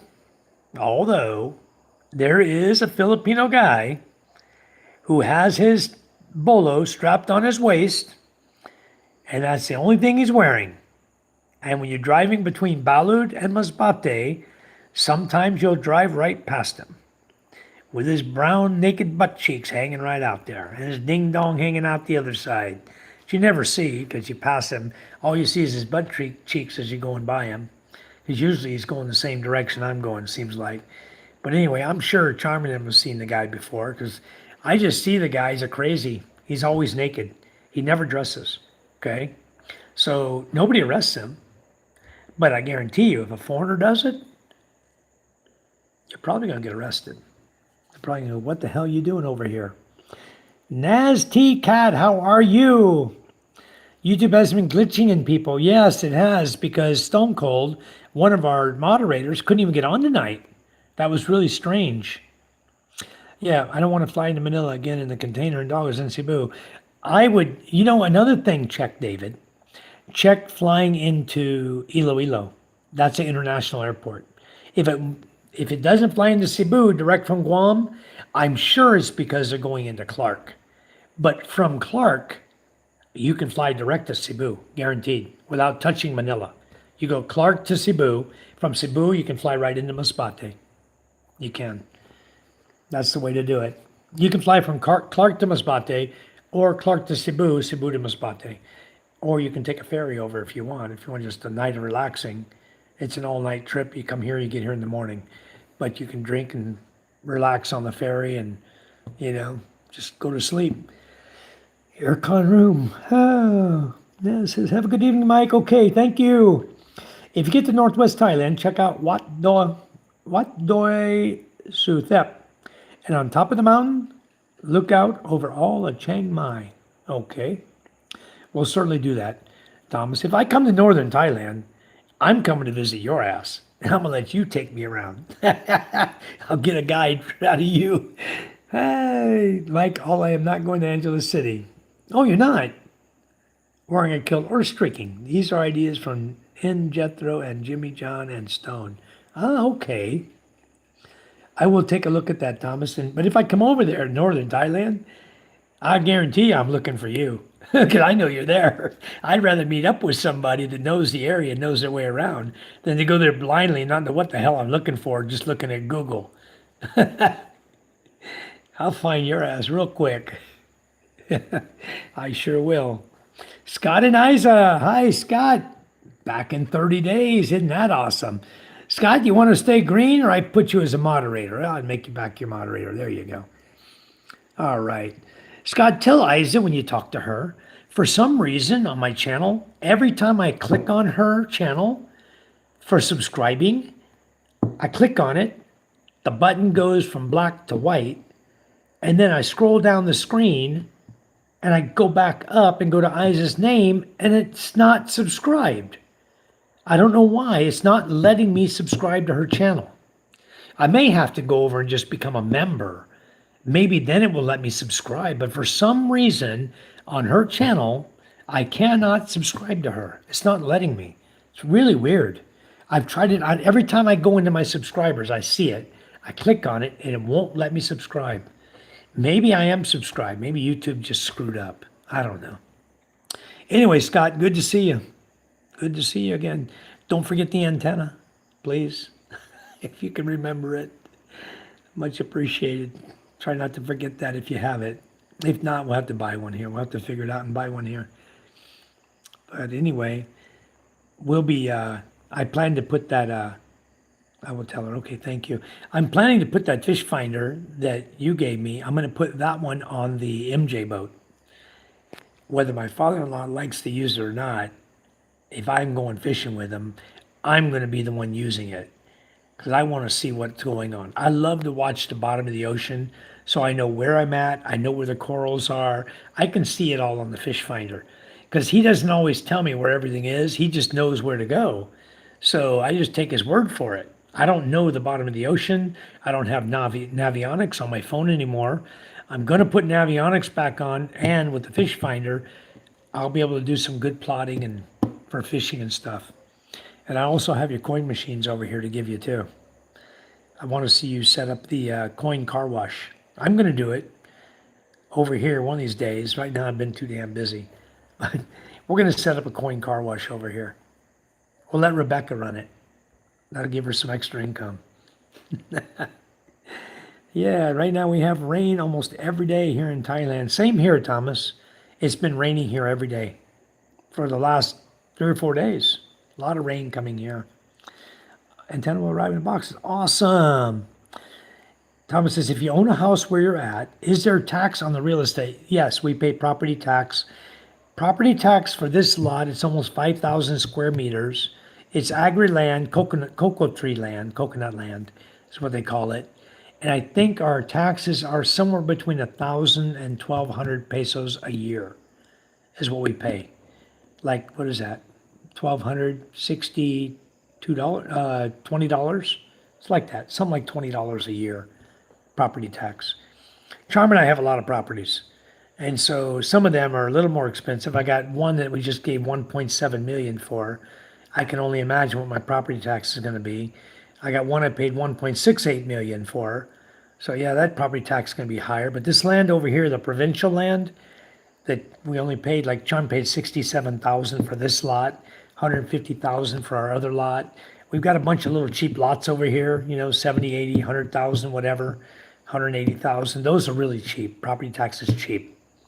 And if you do it in January, you don't wait till April. You do it in January, they give you a 20% discount on your taxes, on your properties. That's really good too. Life More or Less says, I'm chatting with Stone Cold and Liam right now. Liam's live, hoping you can unhide whoever got hidden by accident. Life, go tell to Stone Cold, tell him he's not hidden on my channel. He never was. He's still, as a moderator. Let me see if I can, hold on. What happened to my, hold on, I'm going to turn my computer on. I'm going to show you. And then you go tell him what you see, okay? I'm going to show you. My computer will come up. Hold on just a second. Power, oh, there it comes. Oop. Let my power come up. I'm going to show you. You go tell Stone. He's still a moderator on my channel. He is not hidden. Never was in the hidden box. When I went today to look, he was not in the hidden box. Please tell him all he needs to do is refresh his phone, go back into YouTube, and he can come in the channel. Nobody hid him. Okay? Damn it. No, he's not hidden, okay? He thinks he is, but he's not. And I saw his message on Messenger. I responded to him, but he is not hidden. Okay, I'm going to show you right now. Okay, I'm going to bring my channel up and show you right now. Go here to settings. Okay. Community moderation. I'm going to show you with your own eyes so you can go tell him, hey, you're not hidden on Mike's channel. He never was. Okay. User management.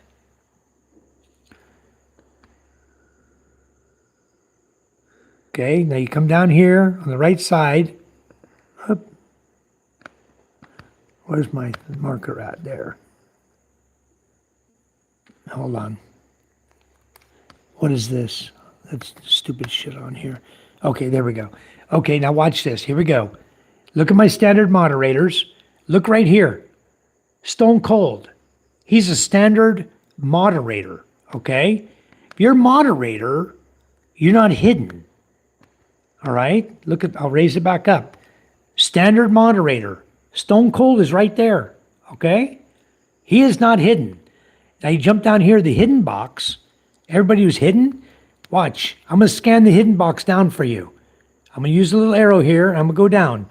Okay, I want you to watch this. You tell me if you see Stone Cold in my hidden box. Okay? I guarantee he's not in there. You go tell him it's his YouTube, not ours. He was never in the hidden box ever tonight on my channel. He's still listed as a moderator. Okay? That's it. I'm done. I'm at the bottom. Stone Cold is not hidden. Stone Cold is not a moderator. Is a moderator. Okay? So please go over and tell him right now, whatever channel he's in, that it's got to be a YouTube glitch. It is not my channel that blocked him. Nobody blocked him.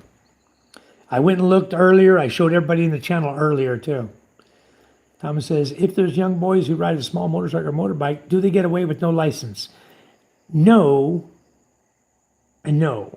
The way you get away, like, let's say, for example, my daughter, she's 12 years old, right? She rides a motorbike to school and back. There's no police here, Thomas. There's no police where we live, okay? So the kids here can ride all over the dirt roads out here and back and forth to school and everything with no license. Nobody cares. You know, I bought her a motorcycle, a brand new Honda Beat, 110cc. She rides it every day to school. If she doesn't ride that, I got to fix the quad now because her little small quad, 200cc quad that she used to ride, today it wouldn't start. I think the on-off switch is corroded from the rain. I got to remove it and put a new one in. But other than that, she'll be back on her quad, riding it to school too. So no, they don't get tickets over here. It's just if you get on the main highway and you're stupid enough to run through a police checkpoint, you deserve the ticket you get. Because you can stop before the checkpoint, 30 feet before the checkpoint. You can stop on the side of the road. If you got no license, the police will not walk down and check your license, period. That's not their job. Their job is to sit at their checkpoint and check people going through the checkpoint. So they don't screw with people here, okay? They're not going to come down and give anybody a ticket. They're sitting on the side of the road, and then there'll be 100 people on the side of the road, 200 people sometimes. The police never come down there. And after a period of time, they'll stop the checkpoint. As soon as the guys walk out of the road, get on the side of the road, checkpoint's over, everybody can drive through. Or they'll hop in their truck and they'll leave. Anybody that wants to can drive through at that point. No, the kids don't get tickets here unless they're stupid enough to go through a checkpoint, police checkpoint. Police don't chase you down here. If you're driving down the road, right, and you're wearing no helmet and you look like you're 10 years old, probably if the police truck comes by, he may flip his lights on and tell your ass to pull over, you know? But where we live back here, where I live, there are no police here, ever. You know, unless you call the police to do an investigation for something, there's no cops here. So yeah, the kids get away with it. My daughter rides every day to school. She's 12 years old. My daughter Ella rides her electric bike to school. There's no license for electric anyway. Ella's 10 years old. She rides her electric motorcycle to school. So it's up to you, whatever you want to let your kids do, pretty much. Yes. Nobody hid Stone, okay, Cherie. He's not hidden. Igloo 95. You're not hidden, or you? If you were, you wouldn't be in here. What is your name, Igloo 95? Said, see if I'm hidden. You're not hidden. You're chatting in the chat. You're obviously not hidden. Yeah, no one hit him, yeah. Yeah, try to see if he can join. He may have to reboot his YouTube, restart his phone, something, but you saw it. I just showed you on my computer. He is not hidden in my chat and never has been. And he's a moderator. The only one that can delete or hide a moderator is me. And I never deleted Stone Cold, okay? And in small towns they do. I've hidden myself as a moderator. Very strange. Well, that's weird. That really is weird. Maybe he hid himself. I don't know. I don't think you can do that, but maybe he did. I don't know. Anyway, just tell him he's not hidden, never was. He's still a moderator on our channel. He was never hidden in my channel at all. It's just something to do with his phone, I'm sure. We only have 2 cops here. Yeah. We've got a whole bunch of cops in the city of Balud, but we just don't have any out here where we live. You know, we're 25 minutes away from the city of Balud, and there's no cops ever come here. They don't patrol. Cops in this city, they go only on the paved roads. They don't go on dirt roads. We live off a dirt road. Yeah. Same here, yeah. Just look at Michael's past lives. You'll see all the people stop before the checkpoint. Yeah. Guarantee you they stop because they're not going to get in trouble for no helmet, no ticket, no license. Usually it's no license. No helmet here is fine. If it's an LTO checkpoint, then you'll get busted for no helmet and for having the wrong slippers on. Those guys hang out in Masbate City sometimes. So for riding in Masbate, we always wear helmet and tennis shoes or boots or shoes, whatever you want to wear. Or closed-toed slippers. Don't wear open slippers, and make sure you wear a helmet. If you're going into Masbate City, that's the only place in the island you're required to wear a helmet, is in Masbate City. Everywhere else, wear whatever you want. They don't care. The LTO only targets in Masbate area. Also, they don't go to Mobo and any other little place. They're usually hiding right there. That same road where we come into Masbate on, that's where they always are. I saw like 6 of them there the other day. And they're not wearing police uniform. They're wearing their LTO little barangay outfits, you know, their shirts or whatever. LTO shirts or whatever they're wearing. I don't want to belong to any club. They would have me as a member. Groucho Marx. Still on, yep. Back from McDo. All right. I'm just getting ready to step off because my beer's empty. Time to go to bed. I think everybody's asleep already. And I caught up with the chat. Wow. There you go. Luke, K. I know me. All right, guys. Thanks for coming in, everybody. We had 46 likes tonight. Thank you so much, guys. If you haven't subscribed, please do. I don't know when we're going fishing again. I can't tell you right now because the weather's been shit. That bad every day. And it was bad again today. I looked out there was low tide. I could see white caps farther out, winds blowing, rain, and we're not going to go out there and do that. If it's raining, we're not going out. So anyway, it's 11:14 now. I'm going to go ahead and shut everything down, and hopefully we'll see Stone Cold here on the next live feed. All right, guys, everyone take care. God bless you guys. Love you much. Thanks for all the likes, subscriptions. Thanks for all the chat. I enjoyed chatting all night with you guys. Had a good time. Thank you, Life More or Less. Make sure you still tell Stone Cold that he's not blocked over here. Never was. So everybody have a wonderful time, and we'll catch you guys tomorrow. We'll do a live tomorrow and update you on the house. I did put a video up of the progress on the house. If you guys want to see it, it's like a 6-minute video. The last one I posted up should be up now. All right, guys, take care. Much love. Bye for now.